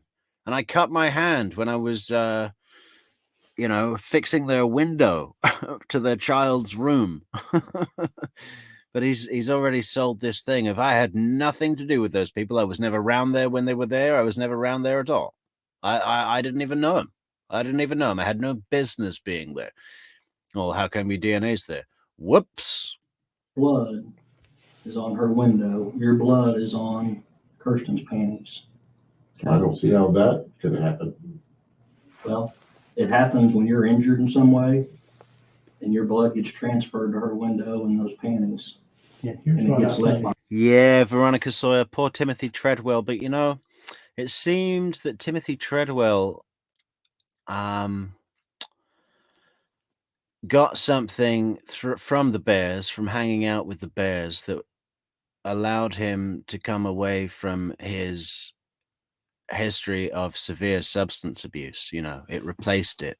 But the thing is that it just replaced it. With substance abuse, it's always a little more, little more, little more, little more, little more. And it was the same thing with the Bears, right? A little more, little more. He wants to go into the grizzly maze. He wants to camp out in the grizzly maze. He wants to get closer to the Bears when they're hungry, and trying to get that last meal before they go into hibernation. It was always a little more, a little more. It was exactly the same as the dangers of severe drug and alcohol abuse, with his history of addictions. And while hanging out with the Bears did help him come away from that, not in the right way, because all he did was like replace the drugs and the alcohol with bears. And bears are dangerous too if you treat them in such a way. I mean, the super sad thing about that is his girlfriend, Amy, what's her name? Terrible story. And I think you were there to help. No. I wasn't there, period. So how did your blood get there? I have no idea. Tony, you were there. This is scientific evidence. It's not a debate. It's not anything that can be argued. And here's the point where I really feel you're a good guy. I mean, you've worked 29 years at a hard job. You came up rough like I did. Came up poor. Yeah, but that's beside the point. I had nothing to do with any of this. But here's the thing. I don't think that was your intention. You're going to have to explain this. I If you don't were know there, how I do it. if you were there, if you were there because you heard her yelling for help from your backyard and you go over there to see, because you knew that her mother was a meth head and that she was probably at home alone, and you went over there to help, No, and you went to the backyard to avoid a conflict with the mother, and you was just going to take care of this little girl because just like you, growing up, you didn't want her being treated that way. Not me. That's how understandable things become. you know, I could understand that, but I don't understand how you're Maybe getting you- my DNA. Maybe, well, exactly. How was your blood? I have no idea.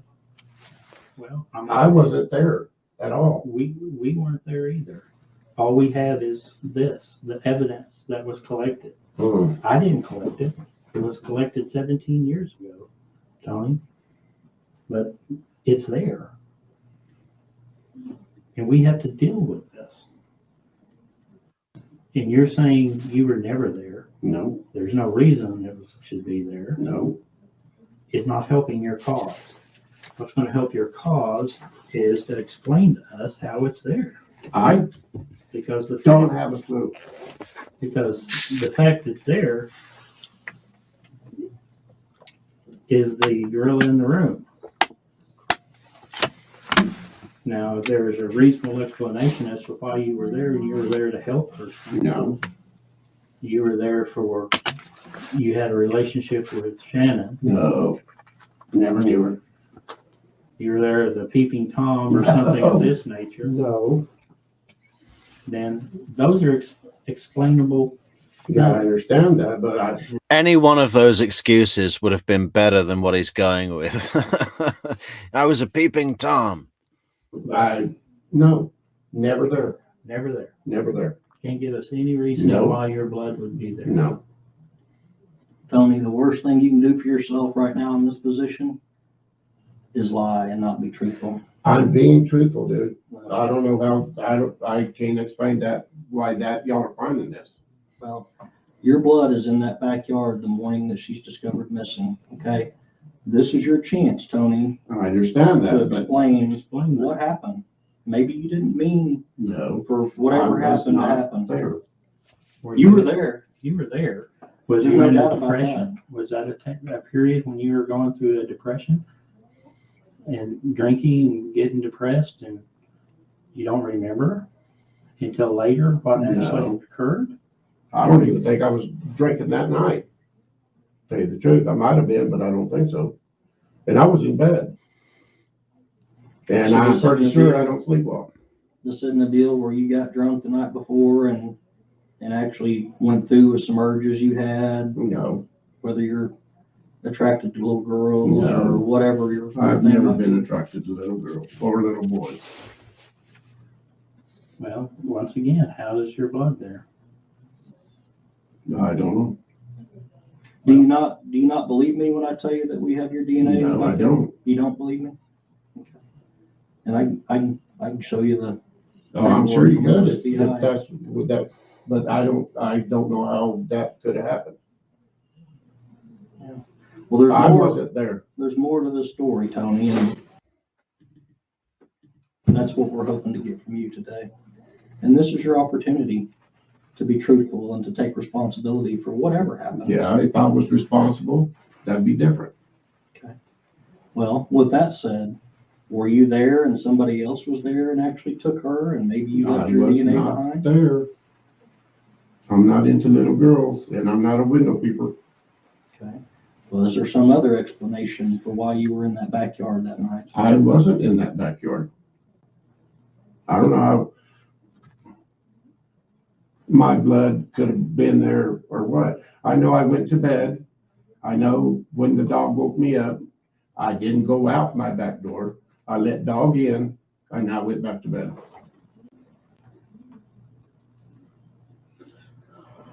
Well, Tony, I don't know how to impress upon you anymore than we've got the physical evidence there. And we have to get to that. Tony, we really do. And we have to get to a point where we can explain that. I understand that. Well, help me do that. I wish I could. I don't know what y'all are talking about. Okay. I don't sleepwalk.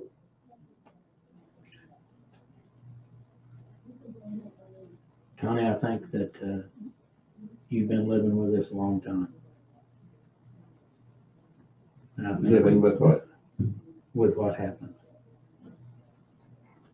And I think that it's one of those things, Tony, where you're scared, but I think there's some verses that says, at some point everything is known. And I truly believe that. And one of these days that you're going to have to come to realize that. And I think that your best bet is simply tell the truth. I've been telling the truth. Well, unfortunately, what you're telling me doesn't align with any of the physical.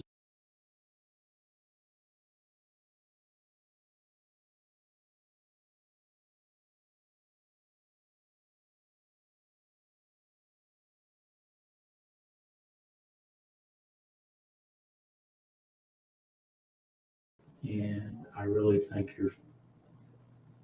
you need to talk about it, because I think that's the best thing for you to do is simply tell us the truth. I think you're going to feel better about it. You're going to have a weight lifted off your shoulders. I have no idea what you're talking about. Okay, you got somebody's blood, but not mine. I was not there. Okay. Not that night, not the night before, not the night after. Did someone talk you into doing something, going with them? No, I wouldn't do that. So how do we explain your blood?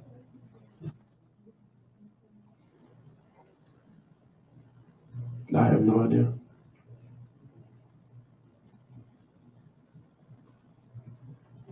Well, the blood's going to have to be explained, Tony. It's going to have to be. Yeah, I mean, And I'm trying to go in my head how anything, but whenever she was living there, I didn't go there. I was there when William was there. Yeah. And even then, I don't see how to cut myself on the window. Yeah. I don't know. I wasn't there, bro. I don't know either. I mean, he should be looking to cut a deal. He should be like, listen, if I admit this, that I murdered a child, and you send me to jail, I'll be dead pretty quick. Or my life will be fucking hell. I need a country club jail. Okay, you want me to go and serve my life in prison? I want a country club jail where the only things softer than the pillows are the guards.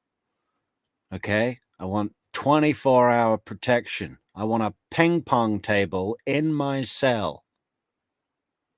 Okay? Magazines. And I'll tell you where the body is. You get me a contract with all that listed on my terms, I'll sign. If I know where she is. If it was me, which it might or might not have been. I'm telling you that the physical evidence is going to have to be explained. I think that you made a mistake. I think you've lived with us a long time, and I believe that your depression issues and things and the way you were raised. I know, Nola, right? I'm looking at that chair with thirsty eyes. I just want to crawl in it and go to sleep. Man, I just don't think that chair would even fit at my desk.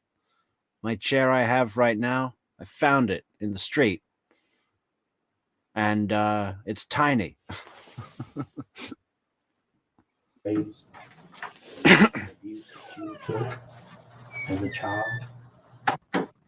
I never been that depressed. It has something to do with it. I really do. Yeah, remember, guys, to join our Patreon, our fantastic membership on Patreon, coffee membership, coffee shop membership at our coffee shop, whatever. Buymeacoffee.com at truecrimemetrics.com/buymeacoffee. Support the channel /True Crime Metrics. Link in the description, guys. This is our OSBI results. I kind of, no disrespect, What results? What is that? OFBI. Has something to do with it. I really do. this is our OSBI results. OSBI. What is that? Let's have a look.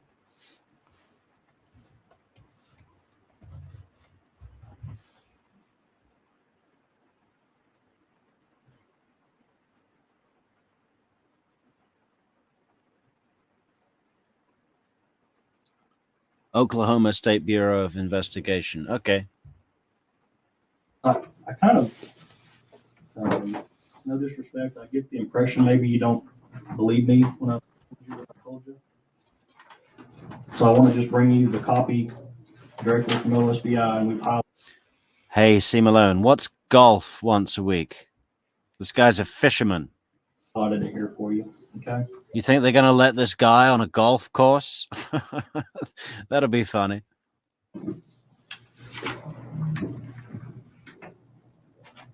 No, I'm Marie Cat Lady. OSBI is Oklahoma State Bureau of Investigation, is it every state that has, you got the CBI for the Colorado Bureau of Investigation, state orientated special police, special investigators bureau. I just want you to understand that this isn't a bluff, Tony.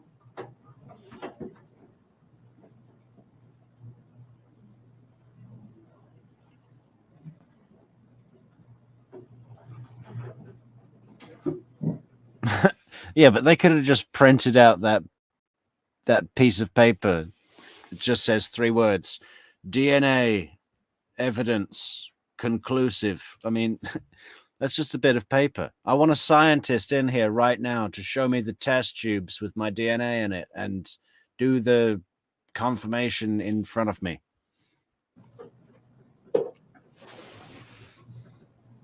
You see those odds?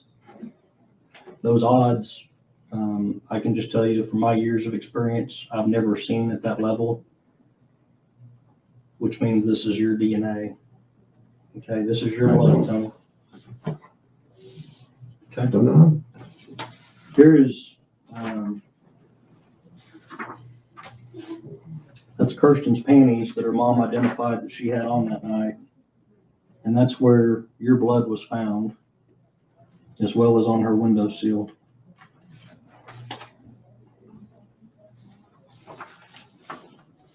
So this isn't just and just so you'll know, we also located some blood on the fence picket, and it's still out for testing. But I suspect that there's a good chance that'll come back to you. I can't explain it. And that's what I want to give you an opportunity to do, is explain it, because it's scientific evidence. We know for a fact it's your blood. And of course, Tony, I don't have to tell you that when these panties are identified as Kirsten's, and mom says, yeah, she was wearing those the night before, and the next morning at dawn, your blood is found in them at the back fence of the property. I mean, if you're in my position as the detective, what does that tell you? Don't look good for me. No. And I just want to plead with you to be honest. I want to be honest. I want And you to I'm be doing honest. honest. No. I don't, Tony, I think this has gone on for so many years and has been unsolved, as you well know, for a long, long time. And I'm sure you've told people countless times, I had nothing to do with it, I don't know anything about it, et cetera, et cetera. But this isn't the time to keep saying the same old routine, because this isn't going away. You get what I'm saying? Yeah. I mean, this is scientific evidence, Tony. That's your DNA. That's your cells from your body. Tell me what happened. How did you get injured? I'm trying to figure it out myself. You were in some way injured for your blood to be on her window and for your blood to be in her panties. What I want to know from you, was there some kind of a dispute between you and Kirsten? I had no dealings with those people, didn't know nothing about I believe them at that. all. I believe that.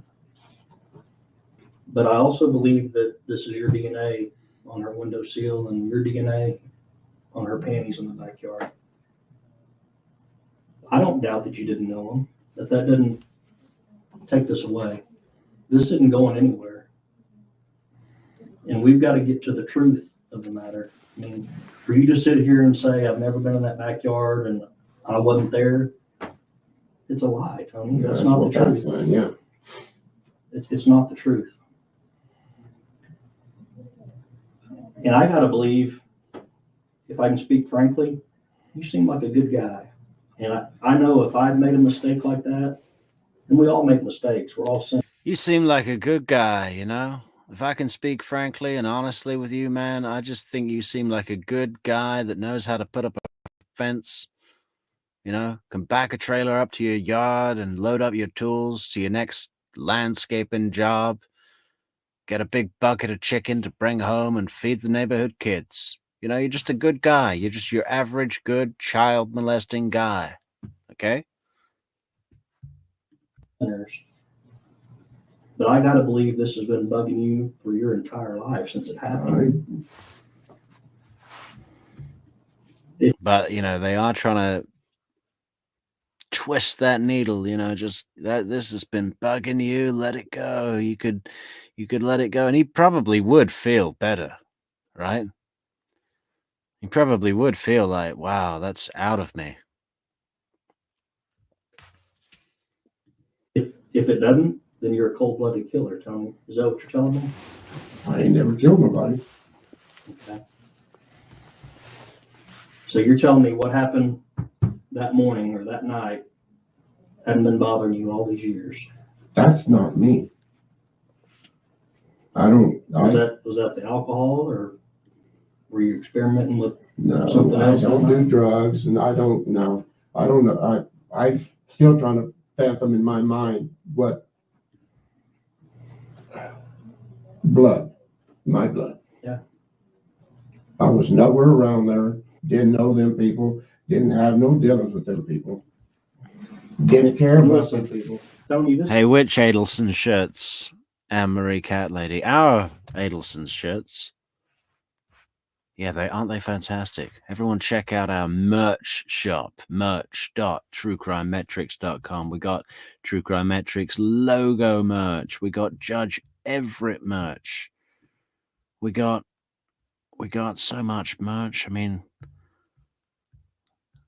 we got You're Either Stupid or You're Lying. I think this is my personal favorite. You're either stupid or you're lying. Range of colors, every size, every quality. Fantastic merch. Where's the Adelson merch?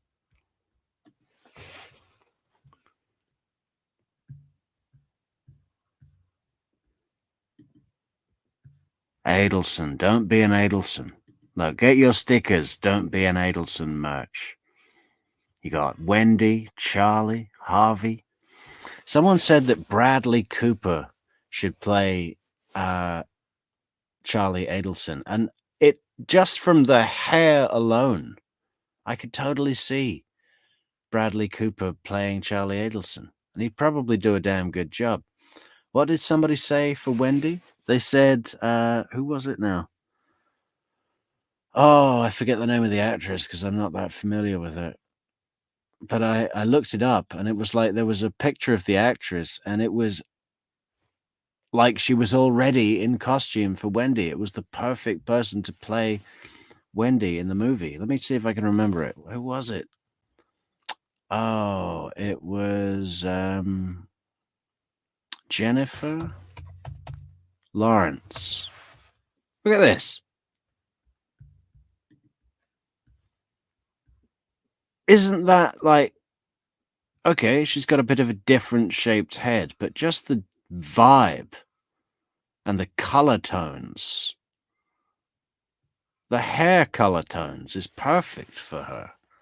Eye color, sort of gray blue, you know, this sort of face that looks like it might be attractive if it wasn't evil. I was impressed with that. I could see Jennifer Lawrence playing Wendy Adelson for sure.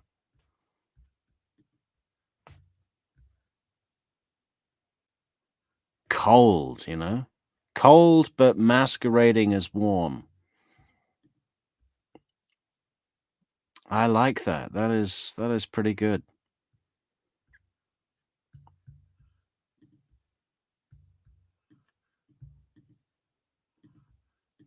This is your I understand, opportunity. okay. You can sit here and say that same crap over and over. You and I both know that's not the truth. No, it's the truth will have to come out. I don't understand this. The truth is Yeah, Carrie. I also thought John C. Reilly for the hair of Bradley. Let's look at John C. Reilly.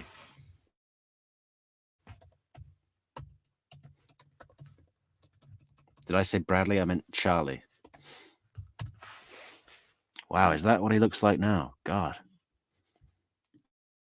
Yeah, there's Charlie in prison in another 10 years.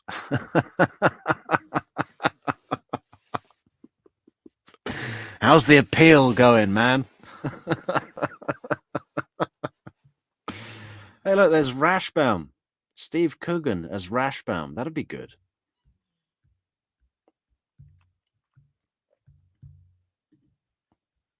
I was thinking more like, you know, he's got that curly, but John C. Reilly has too much of a distinctive face.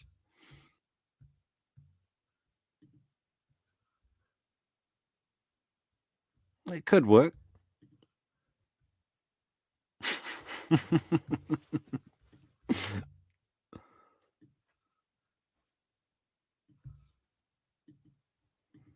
what needs to come out. Yeah. And you're the only person that can do that. You're the only person that can bring Kirsten back and let her family have a proper burial for her. You're the person that can help do that. You made a mistake, Tony. Okay, you made a huge mistake. Do what's right now. Take responsibility for what happened and help us get Kirsten back. Can't help you. Don't know. I don't understand.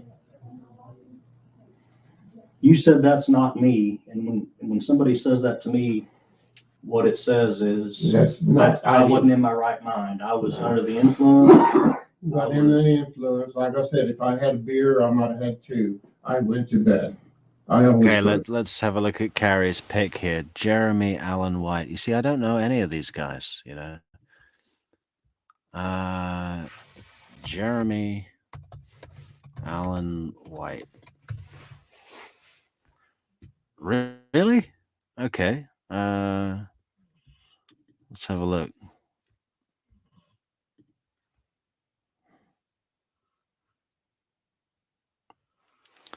I don't know.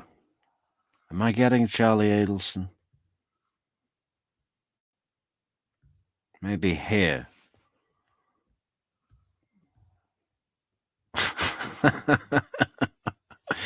Put him on a jet ski. I don't know. I think we're closer with a present day John C. Reilly, Carrie. Okay, let's. Anyone else throwing the hat into the ring here?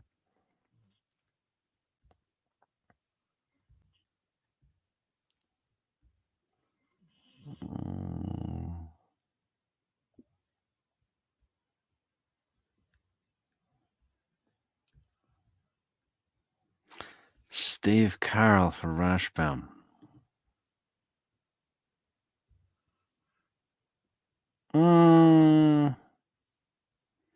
I think Steve Coogan was quite good in that picture we just saw of him there.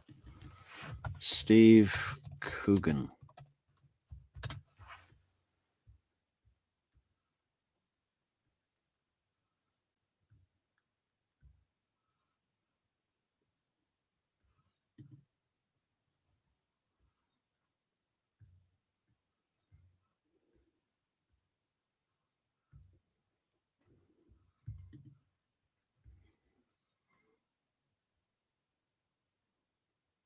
It might not look exactly like Rashbaum, but I do believe he could pull off the character really well.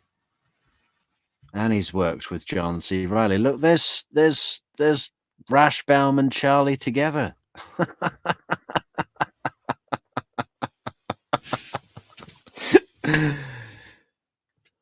Dan gave me a 95. He said I was a genius.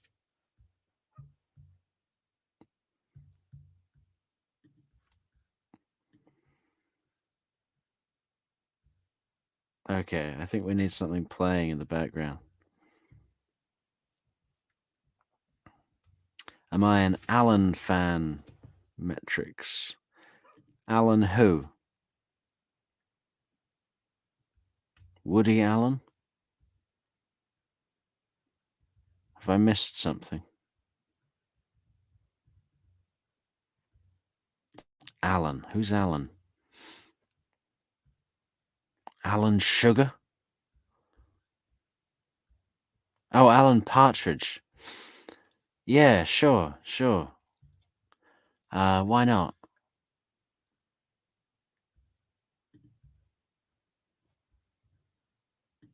Alan Partridge. I can't remember anything he says. God, he's got 1,000 catchphrases. I'm just going blank. Alan Partridge says, what does he say? I've completely forgotten. It's been years since I saw any of that. I'm a 10 o'clock bedtime guy. The only reasons here lately I haven't been going to sleep is because I have to have a treatment. And I wake up every 2.5 hours, 3 hours, take treatment, go back to sleep. I have nothing bothering me other than breathing problems. So your conscience hasn't been bothering you for all these years. No. Let me ask you this. Your wife told us that every year on Kirsten's anniversary that you're upset about it, that you go through a phase of being depressed and upset about it. Well, that's a big tell right there, isn't it? Every year on the anniversary of the child's death, you're upset about it and go through a phase of being depressed and upset about it. Yeah, that's coming from your wife, man. And the reason that is, it's on the news, and yeah, how do you feel about it? Well, yeah, I'm going to be upset. Is it on the news every year, 17 years later? That that doesn't normally happen, does it? I mean, it's a missing child. Duh. But I mean, as far as me, oh, what day is this? No. It's not just a missing child, Tony. It's a missing child with your Rumor Wilson. I've never heard of Rumor Wilson either, but if she can play fancy fiction, let's check it out. I'm sorry if the sidetrack bothers people, but I like it. This is a good game, so we play it when we can. No, I'm not getting that at all. Or maybe here. No.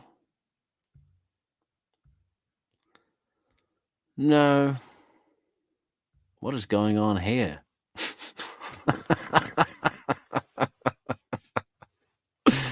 Hello.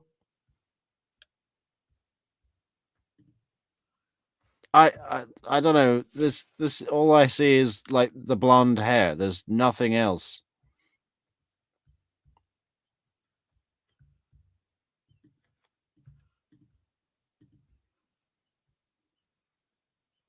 Or did I not show Rumor Wilson? Well, there she is.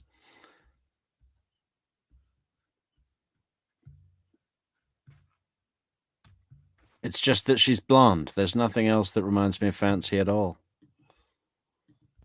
blood on her windowsill and your blood on her panties. So should that affect you? Absolutely. And that tells me you're human. That tells me that you have a heart and you have a conscience. I still think the winning one is Christina Ricci in Black Snake Moon.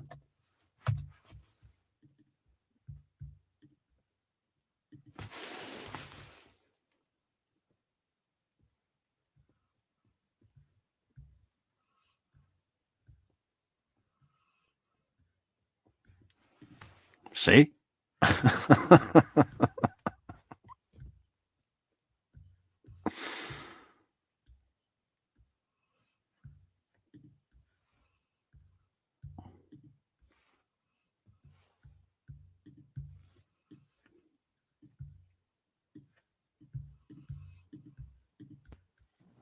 But you're not showing it, sitting here and denying that you've never been in there.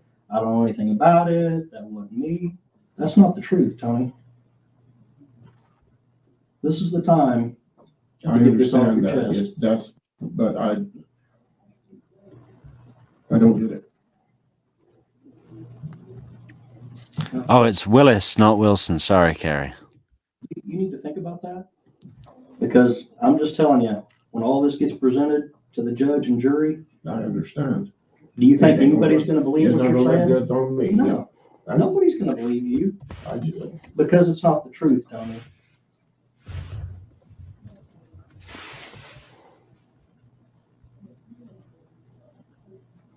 If you want to carry it to your grave and not do what's right, that's on you.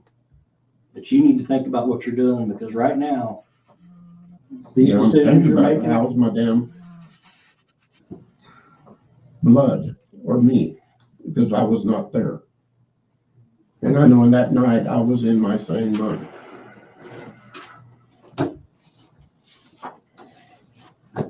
Did I read that the other day? Yeah. I don't understand it. well, it's pretty clear. Yeah.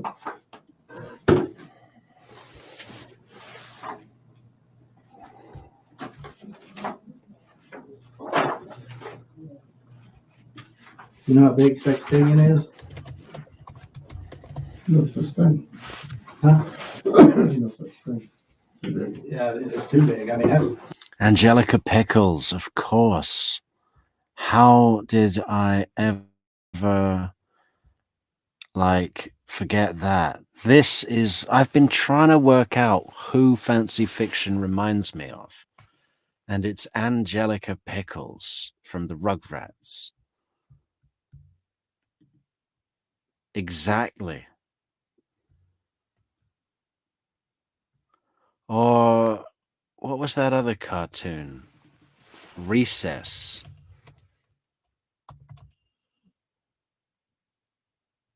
With Helga, was it? Yeah. Okay, we have a winner.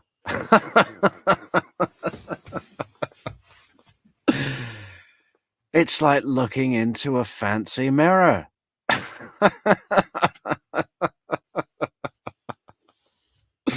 Come on, am I not right? Whoever said Angelica Pickles, you get points for leading us here, okay? It's Helga from Recess.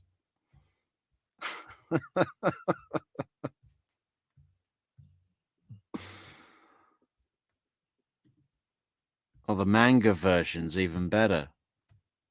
Wow, look at that. I'm going to send this to her.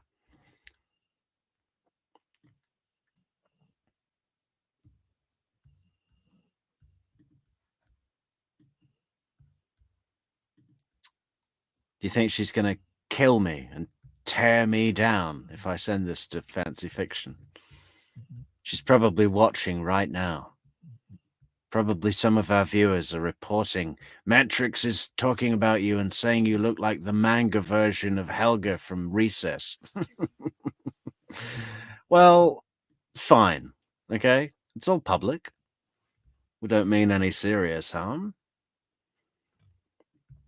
I think that is really good.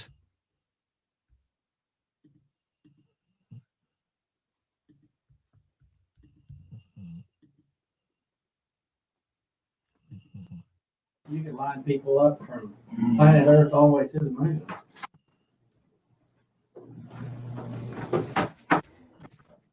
You remember me, don't you?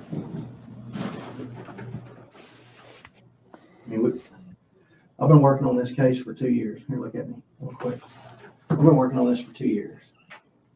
I've got a little girl that's about her age, Kirsten's age at the time. And this case is all I think. This case has taken over me, and I can imagine. it's all I think about, you know. And I told you earlier on, you know, all the cases I work is crimes against children cases. So my whole life, I go home, I have kids. I come to work, I deal with kids, you know. And you seem like you said in our past, you know, conversations we've had, all you do is you care about kids. You take care of the neighborhood kids, and you got a heart just like me. Yeah, and that's what we're trying to figure out, Tony, is how is your blood, your DNA? It must be really hard to be a cop sometimes, huh? I mean, this guy has got a daughter. This cop has got a daughter that's the same age now. Apparently, this is what he's saying, and I have no reason to disbelieve him. He's got a daughter that's the same age now that Kirsten was when she was taken and killed. And he's got to sit in this room and put all of his real feelings to one side and treat this guy, Anthony Palma, like a human being, like that he's a good guy, when he just must want to jump across the table and strangle him to death. It must be really hard sometimes being a cop. Get on it. And you were there when I took your sample from you, right? We had an unknown male profile, DNA. Yeah, we all love fancy fiction here, C. Malone. She's the OG of the case. She deserves all the credit. No joke at all. She's done a huge service to the Justice for Markel movement. She's slapped the whole movement just on her back and trudged it up the mountain of justice. You know, I mean, I couldn't thank her more. She's an inspiration and a goddess, and she's fantastic, and we love her. So any friendly jibes about her cartoon character look-alike are all meant in good taste, you know, or maybe not good taste, but well-feeling. On her panties and on her windowsill.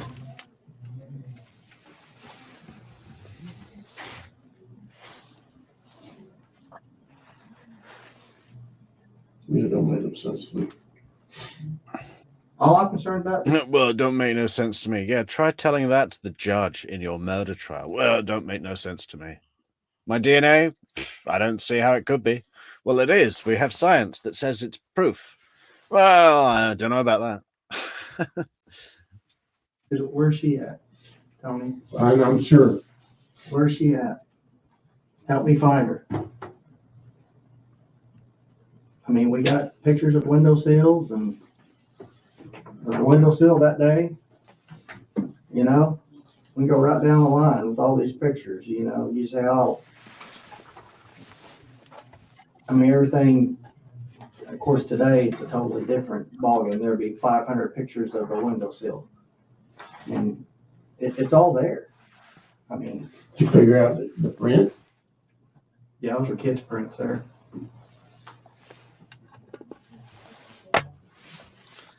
Oh, yeah, that's what brought me over to fancy fiction in the first place, Nola Vine. She's a big Broken Bells fan, and I love Broken Bells.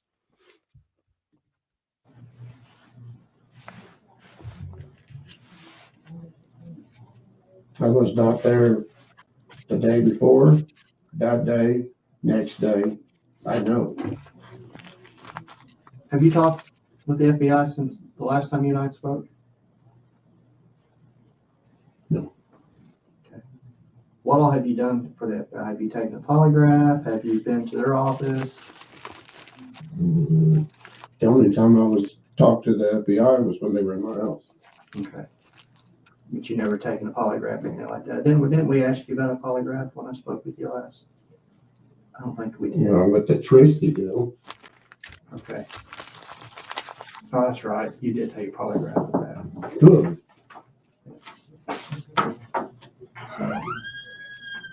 But we need to figure this out. Yeah, you do. But you're my key. You're the only one that can help me, Tony.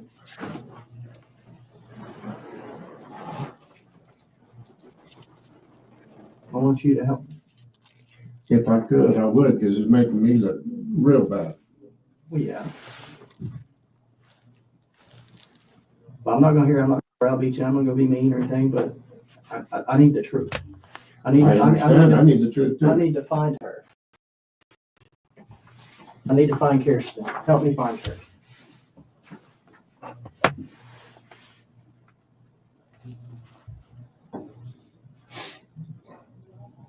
I can't help you. Was there somebody else involved? I can't help you on that either. No, I didn't help anybody or help myself take this girl.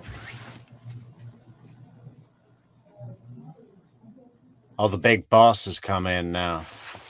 And I think help myself is a poor choice of words when you're talking about a child abduction motivated by, sexual interest in young children. It's just help yourself. How could you say that?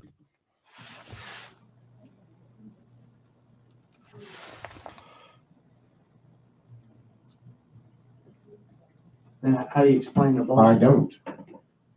Well, I can't.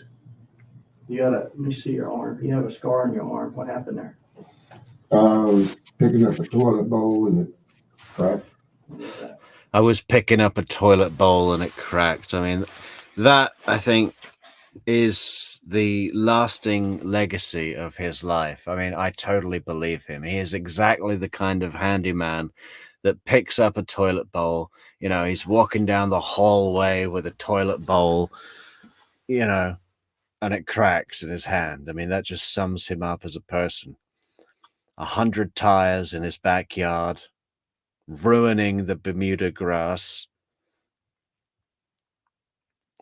A garage full of unfinished projects, DIY home improvement projects, all of them incomplete, and a broken toilet bowl.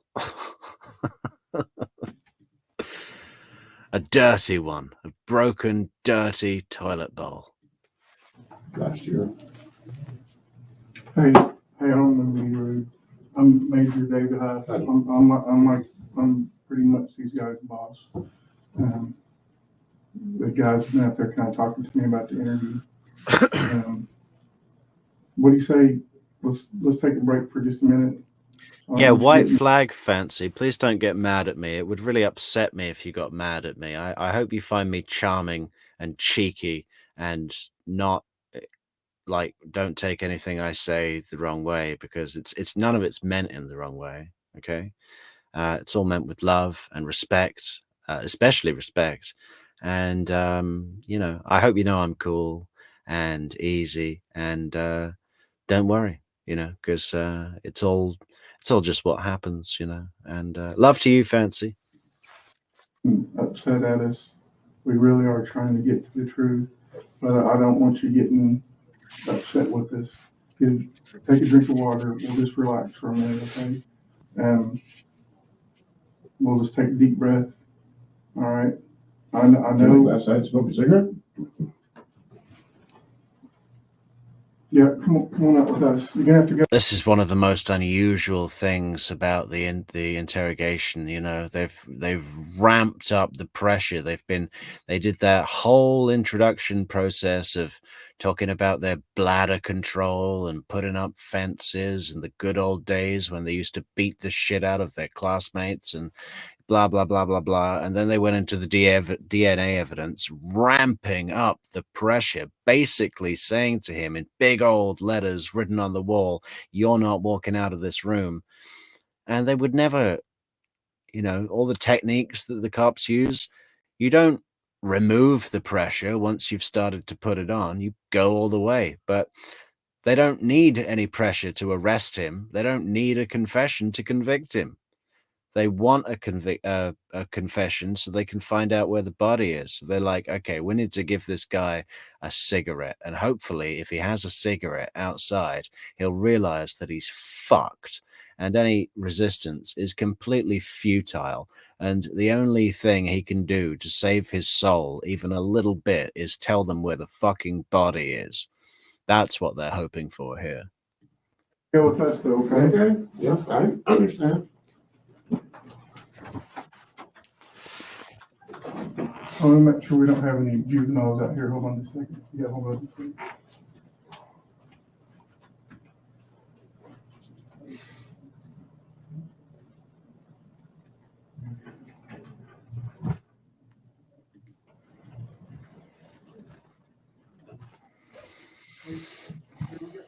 We got juveniles and stuff out here. I'll normally don't do it. I'll let you smoke in here. I normally don't do that. They're gonna let him smoke in here. Wow. When did we see that since 1981? Okay. I'm trying to think of a single other interrogation where the suspect is smoking in the room. Yeah. There's some kids around. You want me to wait? No, go ahead, man. You're fine. We normally don't let people do this, but I know you're I know stressed. it's against the law anymore. Well, I know you're stressed, so we're gonna allow it. Well, I smoke 3 packs a day, Do you? have since I was 12. I can't explain this. He smoked 3 packs a day since he was 12. Fucking hell. That's bad. He's probably not got long to live anyway then, huh? I mean...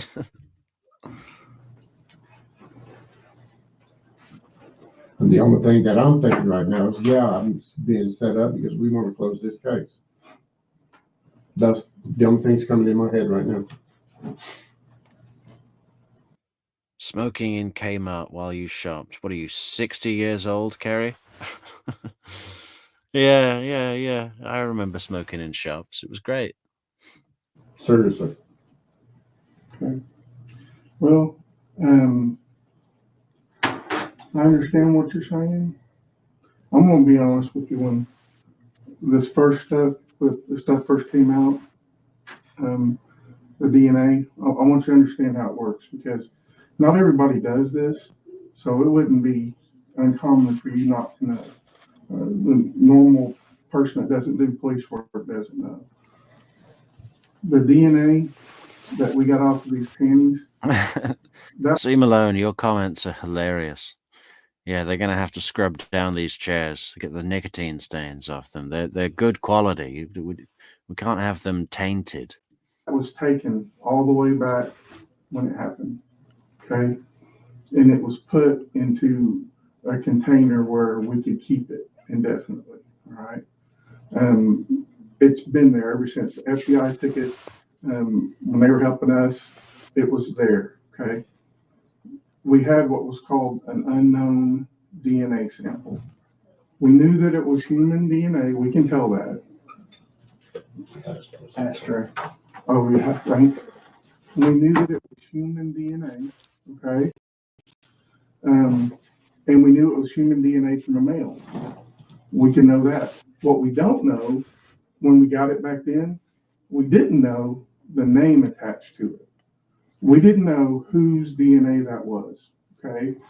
When the FBI and Detective Miller went out and got those swabs, okay, they got them from a bunch of people, all right? You being one of them.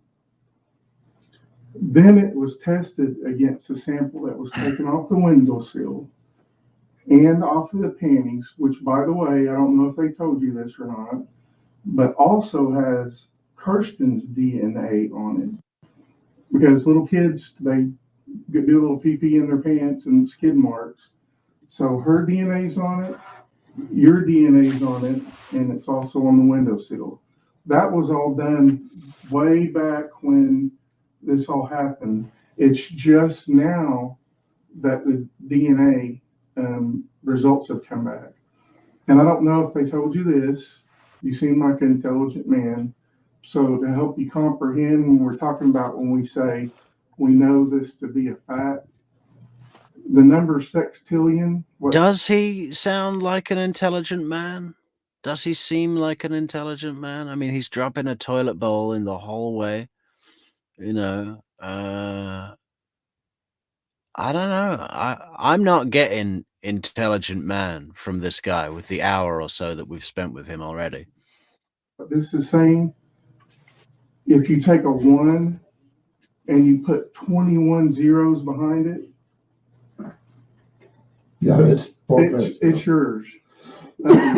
Anybody in the world, any scientist is going to say that that is your blood. Now, obviously, when we have a case like this, we're not going to, Mr. Palmer, we're not going to lay out everything that we know and everything we have. That's just not the way it works. It'd be counterproductive. We're not going to do it.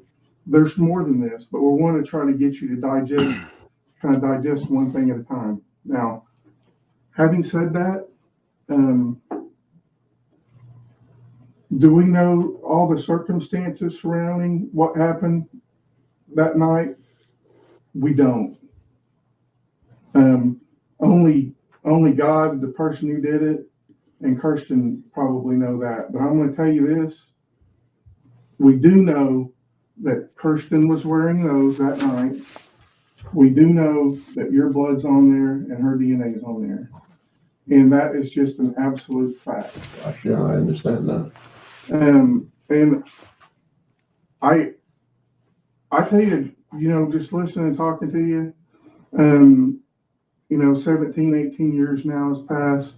I'm going on my 25th year here. I worked every case you could probably imagine. So is Detective Miller, like he was telling you. We're not brilliant men by any stretch of the imagination, but when it comes to this stuff, we're pretty darn smart. And this is what it boils down to. This much time can pass, and if something horrible happens in your life that you don't want to remember, you can put it in a little box and put it out here and try to keep it away from you. But it happens. I've had to put horrible things that happened in my life and put it in a little box out here and just hope that it goes away and that pray that one day it doesn't come out. Because I've seen some terrible things. I can imagine. Here's what I think, and I think may not matter to you, but it's from the heart. This is what I think. I think that you're not an evil person. I don't think you're an evil person. I've heard about your work history. I know all that stuff. I know you're a dead-end, useless job for the state, or they send you out to, what does he do? I still haven't got that. Something with weed whacking. I mean, okay. a dependable person. You're an intelligent man. You're a good man. Hardworking man. Hardworking man. I think on this one night, this one time, for whatever reason, some demon inside you made a mistake. It was the demon, guys. It was the demon. It wasn't him. It was the demon inside him that did this. The fact is there. Here's how we look at it. I'm about to retire. I know he told you he's got a young daughter. We want to know where this baby's at. We want to know where she's at. Sure. No, I can't help you. I mean, I just had a thought that if he put the body in, say, a river and it got washed away, then he wouldn't know where it was. And after 17 years, I mean, there wouldn't be anything left anyway. Even bones, probably, right? And just the way he answered that question makes me think it might be something like that. He said, I'm not sure. Not a big, hard, I have no idea or something like that. He said, I'm not sure. The fact is there. Here's how we look at it. I'm about to retire. I know he told you he's got a young daughter. We want to know where this baby's at. We want to know where she's at. Sure. No, I can't help you. Or did he say, I'm sure? As in, I'm sure you want to know where this baby's at. But still, where the hell did he dump the body in, a few hours at most? He was away, ditching the body. And he would have needed time at whatever the destination was to cover up the body in a way that was effective. He's not going to if he's got 5 hours, he's not going to drive for 2.5 hours, dump the body and then get in the car straight away and drive back. It's like, you're probably going to need at least an hour or two to deal with it at whatever the destination is. So it's got to be within a radius. He doesn't have a plane, It must be in a river. Let's see if there's a river near him.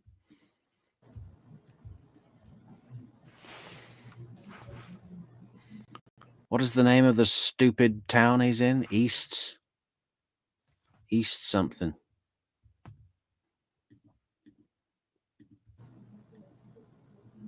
Midwest City. I don't understand any of this. Can I ask you something?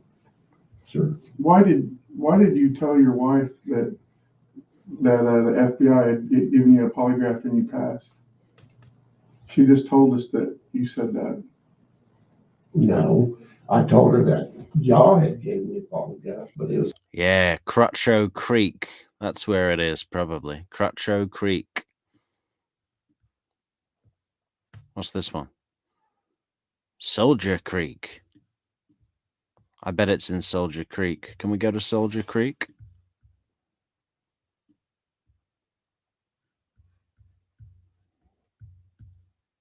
Is that not a road?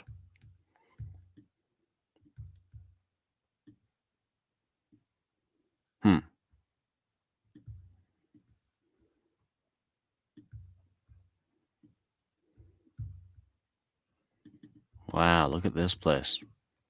America.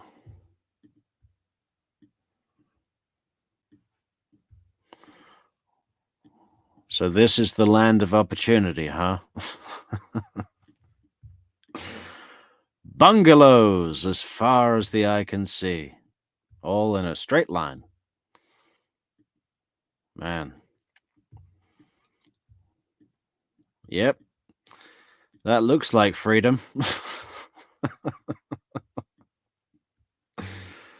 Oh.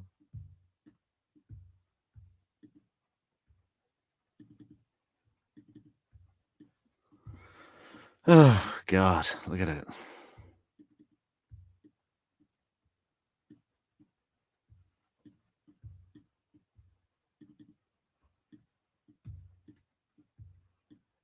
Yeah. How do we get in, Soap? How do we get into this wonderful place?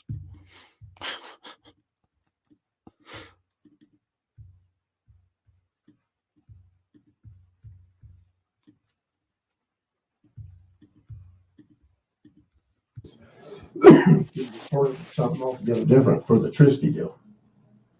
I got 2 polygraphs that day. So you think she just misunderstood? Probably.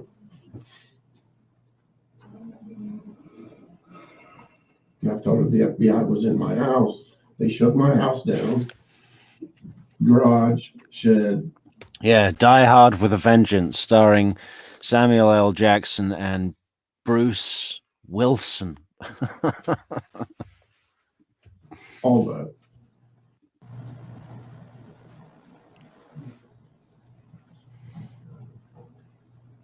Well, And the only time this comes up is when she asks about it. And it's usually at the anniversary because there's newspaper people or television people are knocking on the door. Do you still live here? Do you know blah, blah, blah? And that's it. Who all still lives around here? You live there the longest, right? As far as I know. But There's no one that still lives there that's there back when you were there.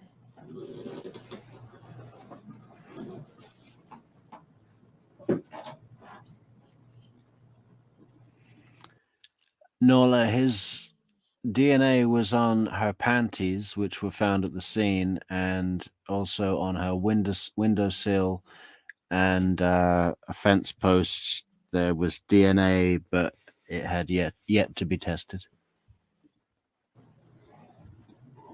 Well, Tony, we need your help.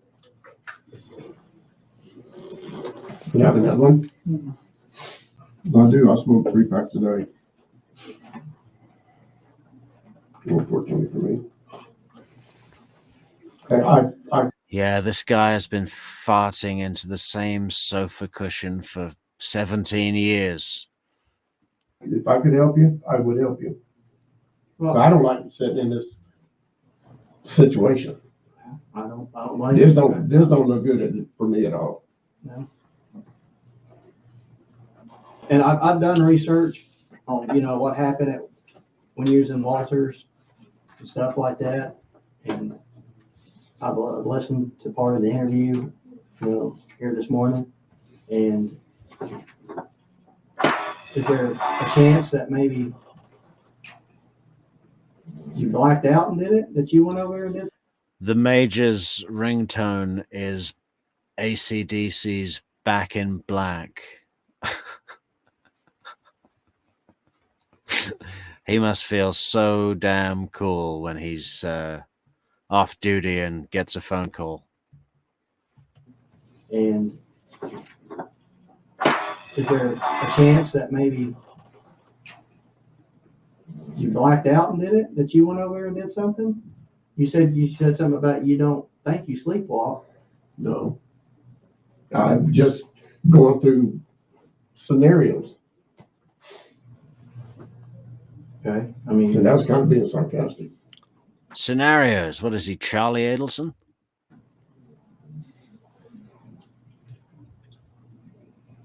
well, Sacramento brings up a good point. I mean, from what we've read from the report that happened there in Walters, that was a pretty horrific deal that happened. Yeah. And it kind of shows that it's somebody that can lose it. Yeah, I was For a whatever. stupid kid that was drunk. And I still pay for that. That'll never go away.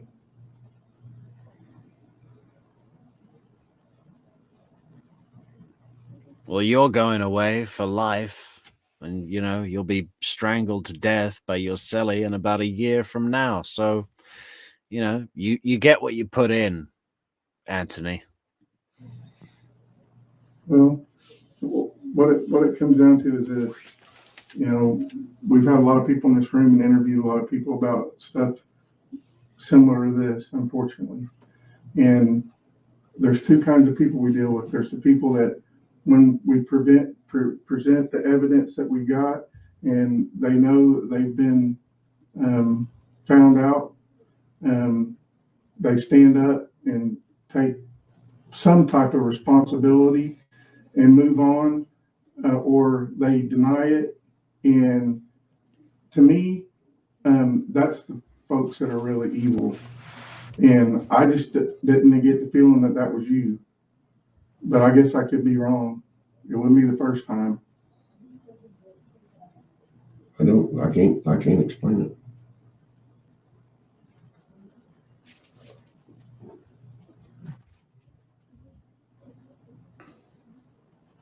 And I'm still sitting here thinking, April's Fool, y'all come up with April Fool.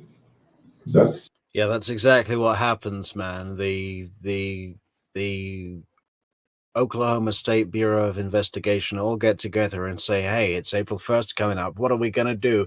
Let's mock arrest Anthony Palma. let's pretend we've got a load of DNA evidence against him in that murder investigation from 17 years ago. We'll bring him in, film the whole thing, put him through 3 hours of hard pressure, and then we'll burst in saying April Fool. And we'll get him a cake and everything. No, well, not something this serious.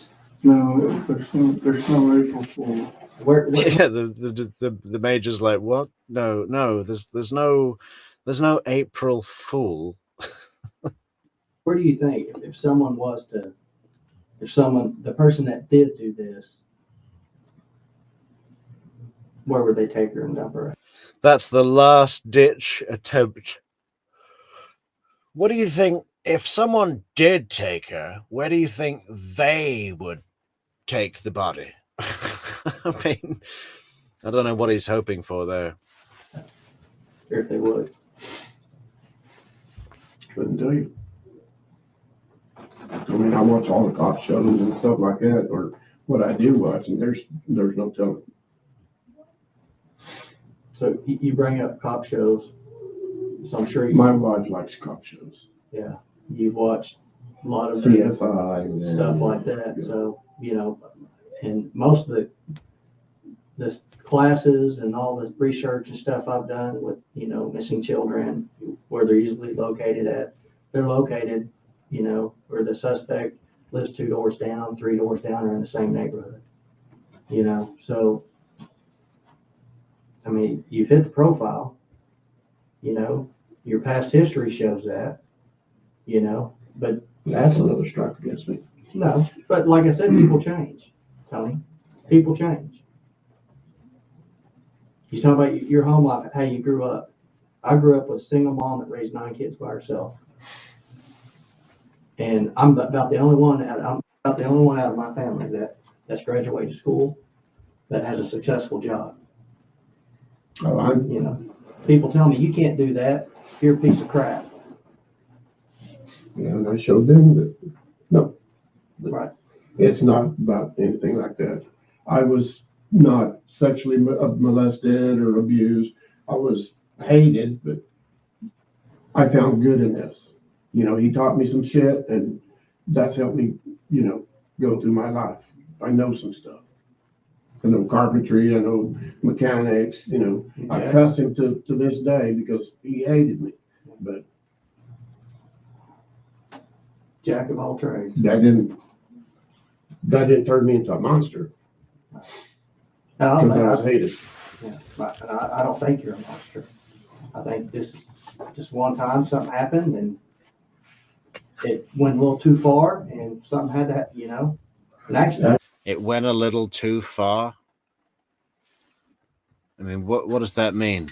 It went a little too far when your urges forced your body, the demon inside you took control, and you went around to your neighbor and stole an 8-year-old girl out of her window, took her and did God knows what with her, and then killed her and hid the body. It went a little too far. Yeah, it did. Actually, I'm in shock is what I am. Like I said, I am still thinking y'all going to say, yeah, well, but this is just a joke, or not a joke, but trying to get me to say something or. I'm not here to lie. Well, if she's down a capped oil well, she's definitely like disintegrated then. There's so much like toxic stuff down there, right? I'm not lying to you about anything. Like I told you from the get-go, you know, my job was to investigate this case and to go out, and I guarantee you, there were probably 30, 40 people that I went out and I got swabs from, just like you did on that day.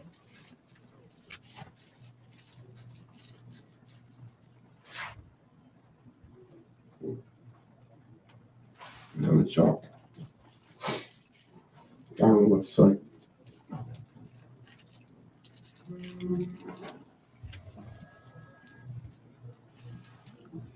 Well, Tony, you're the last person to touch her. You're the last person That's what it to says right touch her. there. That's her panties. You're the absolute last person that touched Kirsten.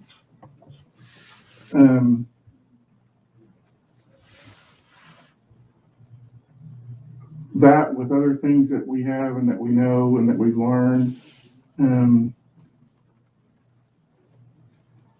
I mean, I'm gonna be honest with you. This guy especially has been pushing to allow him to be able to talk to you and try to make some sense about it and give you an opportunity to tell the truth. I was kind of against it, to be honest with you, because you don't get that kind of scientific evidence every day. That is absolutely the most astronomical thing that you could imagine. It's about like every grain of sand on the whole planet Earth, or the odds that it's not you that were the last person that touched her panties. That was the last person that went through that window. The odds they're incomprehensible.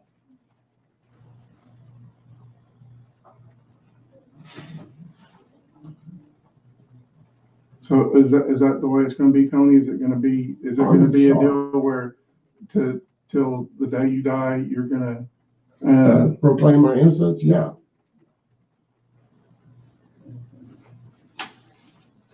I mean, well, that says it all right there. Well, I can tell you this. Well, that's fair enough. I'm not going to argue with you or get into a battle with you.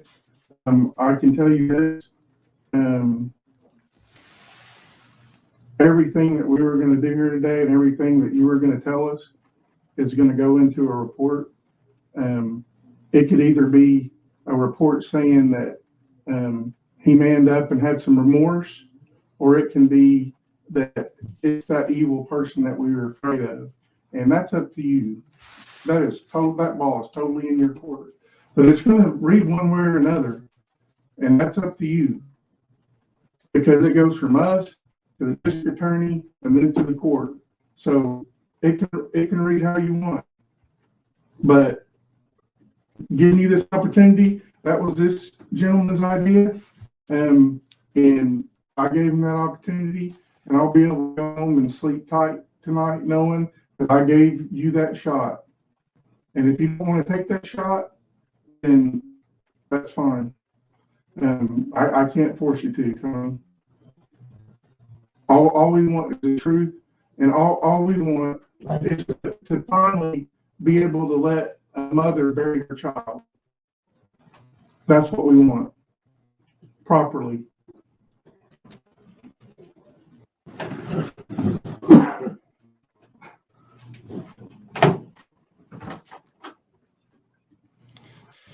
Yeah, Jim Smith from Russell Williams' interrogation could do a thing or two with this guy. But if you've seen him in the Michael Rafferty interrogation, when Jim Smith does that involves the murder, the brutal murder, and SA of a 8-year-old girl, another one up in Canada, in Woodstock, Ontario, Jim Smith has a completely different persona in that situation. Heavy, very brutal, very contrasting to the way he dealt with Russell Williams. Will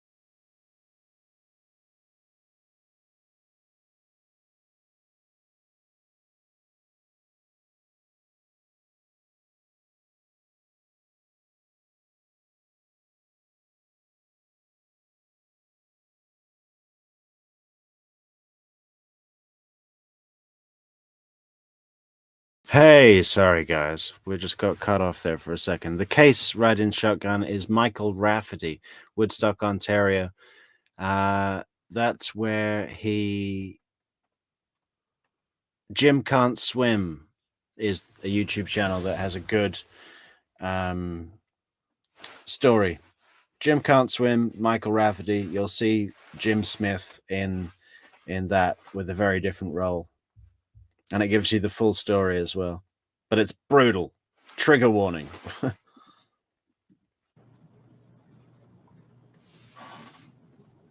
We want her to be able, I understand. I know you already think I'm guilty, but I know I'm not. So I don't know what else to tell you. Tony, I'm still in shock. I know you're in shock. It doesn't compute. Because it's been 17 years and you thought it was over. That's why you're in shock. No, what I'm in shock about is you got my blood? Yeah. How's that possible? He was probably what, 40? I don't know how old he is here. He seems like maybe mid-50s, right? Anthony Palma. So he's probably 38, 40 years old when this happened. I can't tell you that, but I can tell you that it is absolute. It is absolute. There is no maybe. There's a possibility. It is absolutely 100%. The interrogation of Russell Williams, Nola Vine, is the best one available. It is, it's unimpeachable as an example of the best tactics that there are. I mean, but you could show the same example to a sales team and get them to do a better job. He's doing a full sales job on him. There's very similar tactics to pressure sales and police interrogation. I really like that, the way that bridge exists.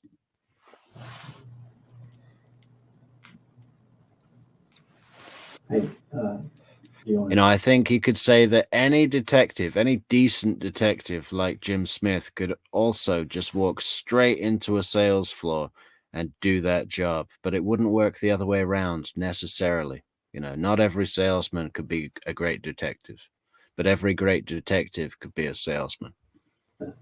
take a break, give them some time to think about what we talked about. Do you have any more? And it works with lawyers too. Christopher DeCoste would be a fantastic salesman. More to smoke? Not yet. Go ahead and smoke for a minute. Let us go out here and talk. Yeah, go ahead and smoke while I go and get my handcuffs. Get your head together. We'll give you one more opportunity to think about what I just said. Okay.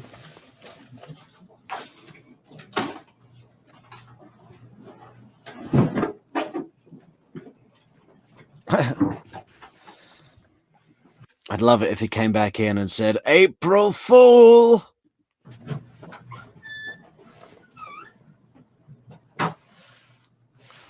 Wow, the two chairs are facing each other now. Are they the same or are they different? They are the same, aren't they? Apart from this one's got black feet and this one's got silver feet. See Malone, which one do you like best? This is like the king and the queen, right? This one looks a little bigger. It's the king and queen of chairs, of office chairs.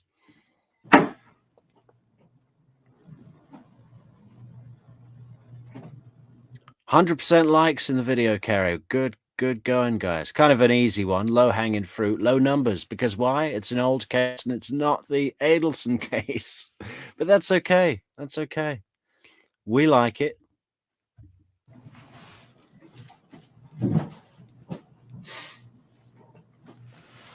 Plus, we've got a great Wendy video coming. I'm still editing it, guys. It's going to be ready in a couple of days. You know, I'm just going to, as long as it takes, but whenever we release that soon, it's going to be great. I mean, I think it's going to be our most successful video on True Crime Metrix ever. Right. So make sure you're subscribed to the channel if you're not already, because that is getting ready to release.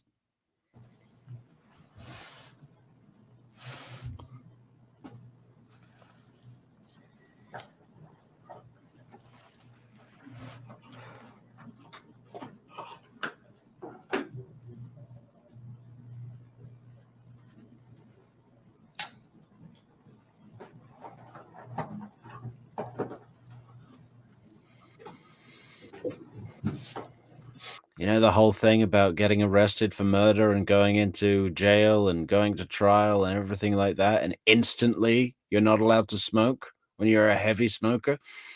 That must suck. That must be like the biggest pressure you've ever had in your life. And you can't smoke at all.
We're moving into the final act here, guys. So if anyone has been looking for a way to support the channel, there's a link in the description to buymeacoffee.com and get those last-minute coffees rolling in. Get them rolling right in.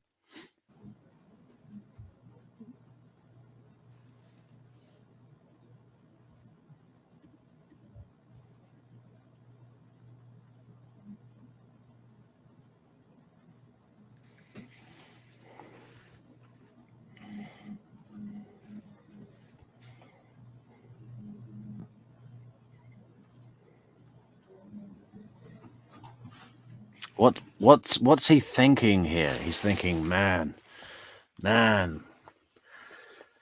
I've really messed this up. I had 17 years of stress, and now I'm going to prison as a child murderer. Great, great, great. What did my folks say? You'll never amount to a hill of beans, whatever the hell that is.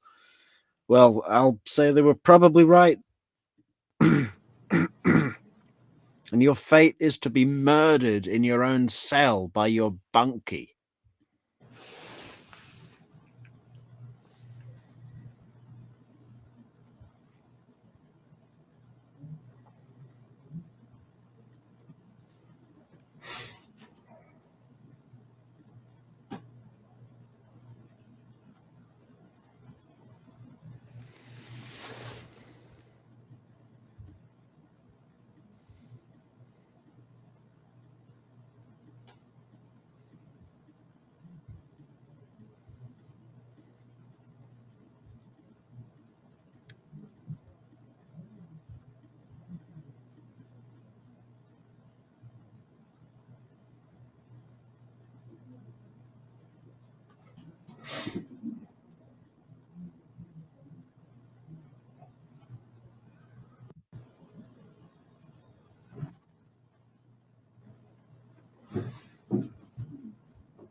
again. Where's she at? I can't help you. Okay, I want you to understand too, and you probably already know this, you're not leaving this room I today. understand that. And you understand that it's probably gonna be quite a while that you're gonna spend in jail. Just because we don't have a body doesn't mean that we're not gonna be able to charge you with anything. I understand I've got that. enough evidence against you. But, go ahead. Tony, there's an arrest warrant in that deal signed by a judge, and it's for murder. And judges don't sign that unless there's probable cause. And to be fair to you, okay, to be fair to you, you're not going anywhere. You're being charged with murder. See you later, Nola. And I love the Arvo thing. Arvo. And here's the deal I want you to remember. Right now, we're interviewing every one of your family members. You can probably hear it in the next room. We're already at your house. We will have backhoes, ground penetrating sonar, cadaver dogs, the whole 9 yards. Oh. We was laughing about that yesterday. What's so funny about that? That if y'all were to ever go in our backyard, well, I got dogs and cats and cats everywhere in that backyard. I don't know what the hell we was laughing about that. We was watching something on TV. Like where you bury them? Or animal show.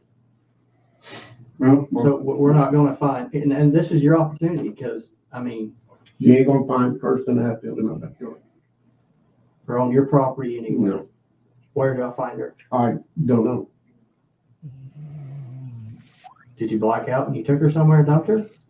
I didn't get her. Who did? well, what we're gonna do is we're gonna leave it with, you're that person that has no remorse, and that's the way the report's gonna read. Yeah. Because what I'm seeing from you is you could care less if we ever find her, Yeah, I and did. you could care less. Just put a cigarette out for me. Turn around for me. Put your hand on your back.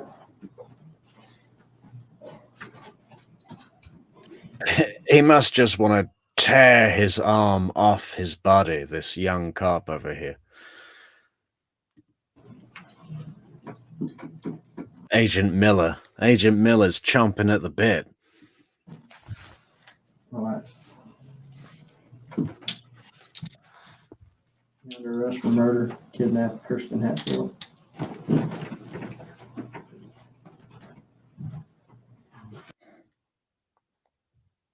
And that's it.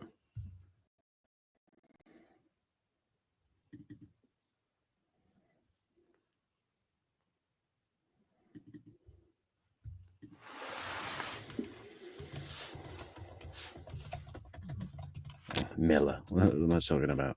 Palma.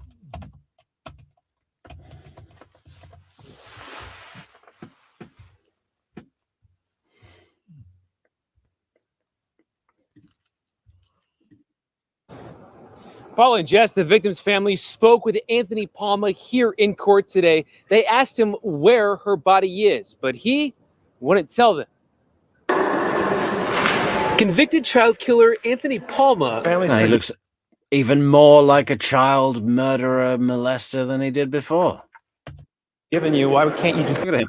tell them where her body is? Not wanting to tell Kirsten Hatfield's family what he did with her body. Still silent, huh? Or answer any of my questions, as he learned he will be spending the rest of his life in prison without the possibility of parole. The sentencing comes a little more than a month after a jury found Palma guilty of murder for killing his neighbor, 8-year-old Kirsten Hatfield, in 1997. I actually had come to a position of forgiveness about over 8 years ago. In court today, Kirsten's mother, Shannon, and sister, Faith, read letters to Palma telling him they've been praying for him and they forgive him, but also asked for the location of Kirsten's remains. I hope that that will bring him to a place of telling us so we can lay her to rest. Palma remained silent and chose not to respond to them, but to the family and district attorney's surprise, Palma waived his right to an appeal. I appreciate him doing that because this gives some finality to the family. Don't use the word closure because there's no such thing as closure. We'd love to know where Kirsten is Look at that. What a smile, huh? What a big old Oklahoma smile that is. Cute kid. What a shame. Now, Palma has already been transferred to a different prison facility here in the state. Reporting live in downtown Oklahoma City, Jonathan Cooper, KOCO 5 News. Hey, news reporter, what time's your next class? Have you got all your books ready for, English? Biology lesson at 2:30, man. You better run.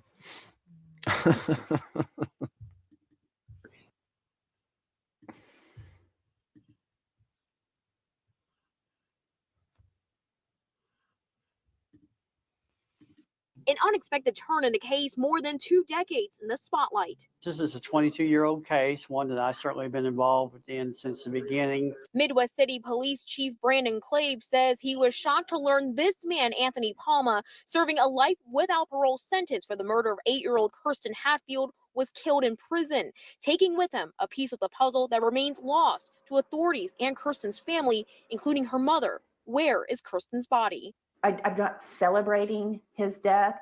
I do pray for his family. I'm heartbroken for them. It's not lost on me that he has family and people that care about him. In terms of bringing her home, of course we want that. I just believe bigger for her. And so still very hopeful, still holding out for that, still prayerful about it. And that's where I'm at. Midwest City Police had planned to interview Palma one-on-one in prison later this year. Our hopes are, with any case like this, is that the perpetrator, the suspect, the person who's convicted, in this case it was Anthony Palma, that hopefully he have some inkling of a conscience, maybe intervention by a higher power, maybe God, and be able to come out and tell us exactly what he did with her. But perhaps somebody knows, maybe he told somebody. And so our plea to the public is if he did, come forward, let us know. God's love and forgiveness got us to Anthony Palma's arrest. It got us through Anthony Palma's arrest. It got us through the trial. And I anticipate that it will get us through whatever's next. In Midwest City, Lily Zhang, Oklahoma's News 4. I don't know, man. I mean, she might just be better off accepting to let go of that hope. I don't know. Huh. Well, he's dead now, and no one knows where Kirsten's body is. And with that, I think we'll cut it off for the night, guys. Okay. Good to see you all in the chat. Thanks for being here. We'll be back tomorrow. I think we're going back to the Chandler Halderson case. There's bags more for us to get through there. I don't think Wendy's going to have her video ready. We're going to be putting that out live, even though it's an edited video. As soon as it's ready, I'm sure everyone's looking forward to that. We have discovered some very interesting things about her testimonies, and we'll be discussing that with you shortly. But tomorrow we will be back on the Chandler Halderson. For now, don't be an Anthony Palma. Don't drop a toilet bowl. Finish your DIY projects and stop packing the backyard with useless spare car tires. Okay? If your gate is ajar, shut it. Okay? Move on. And yeah, please do come back to True Crime Metrix tomorrow for more fun and games with True Crime Metrix. Good night, all, and thank you for being here. Thank you so much for the support. Thank you for the coffees, C. Malone and Laura. Fantastic coffees from C. Malone and Laura. Welcome, welcome, welcome. And yeah, we'll say good night, guys. Good night.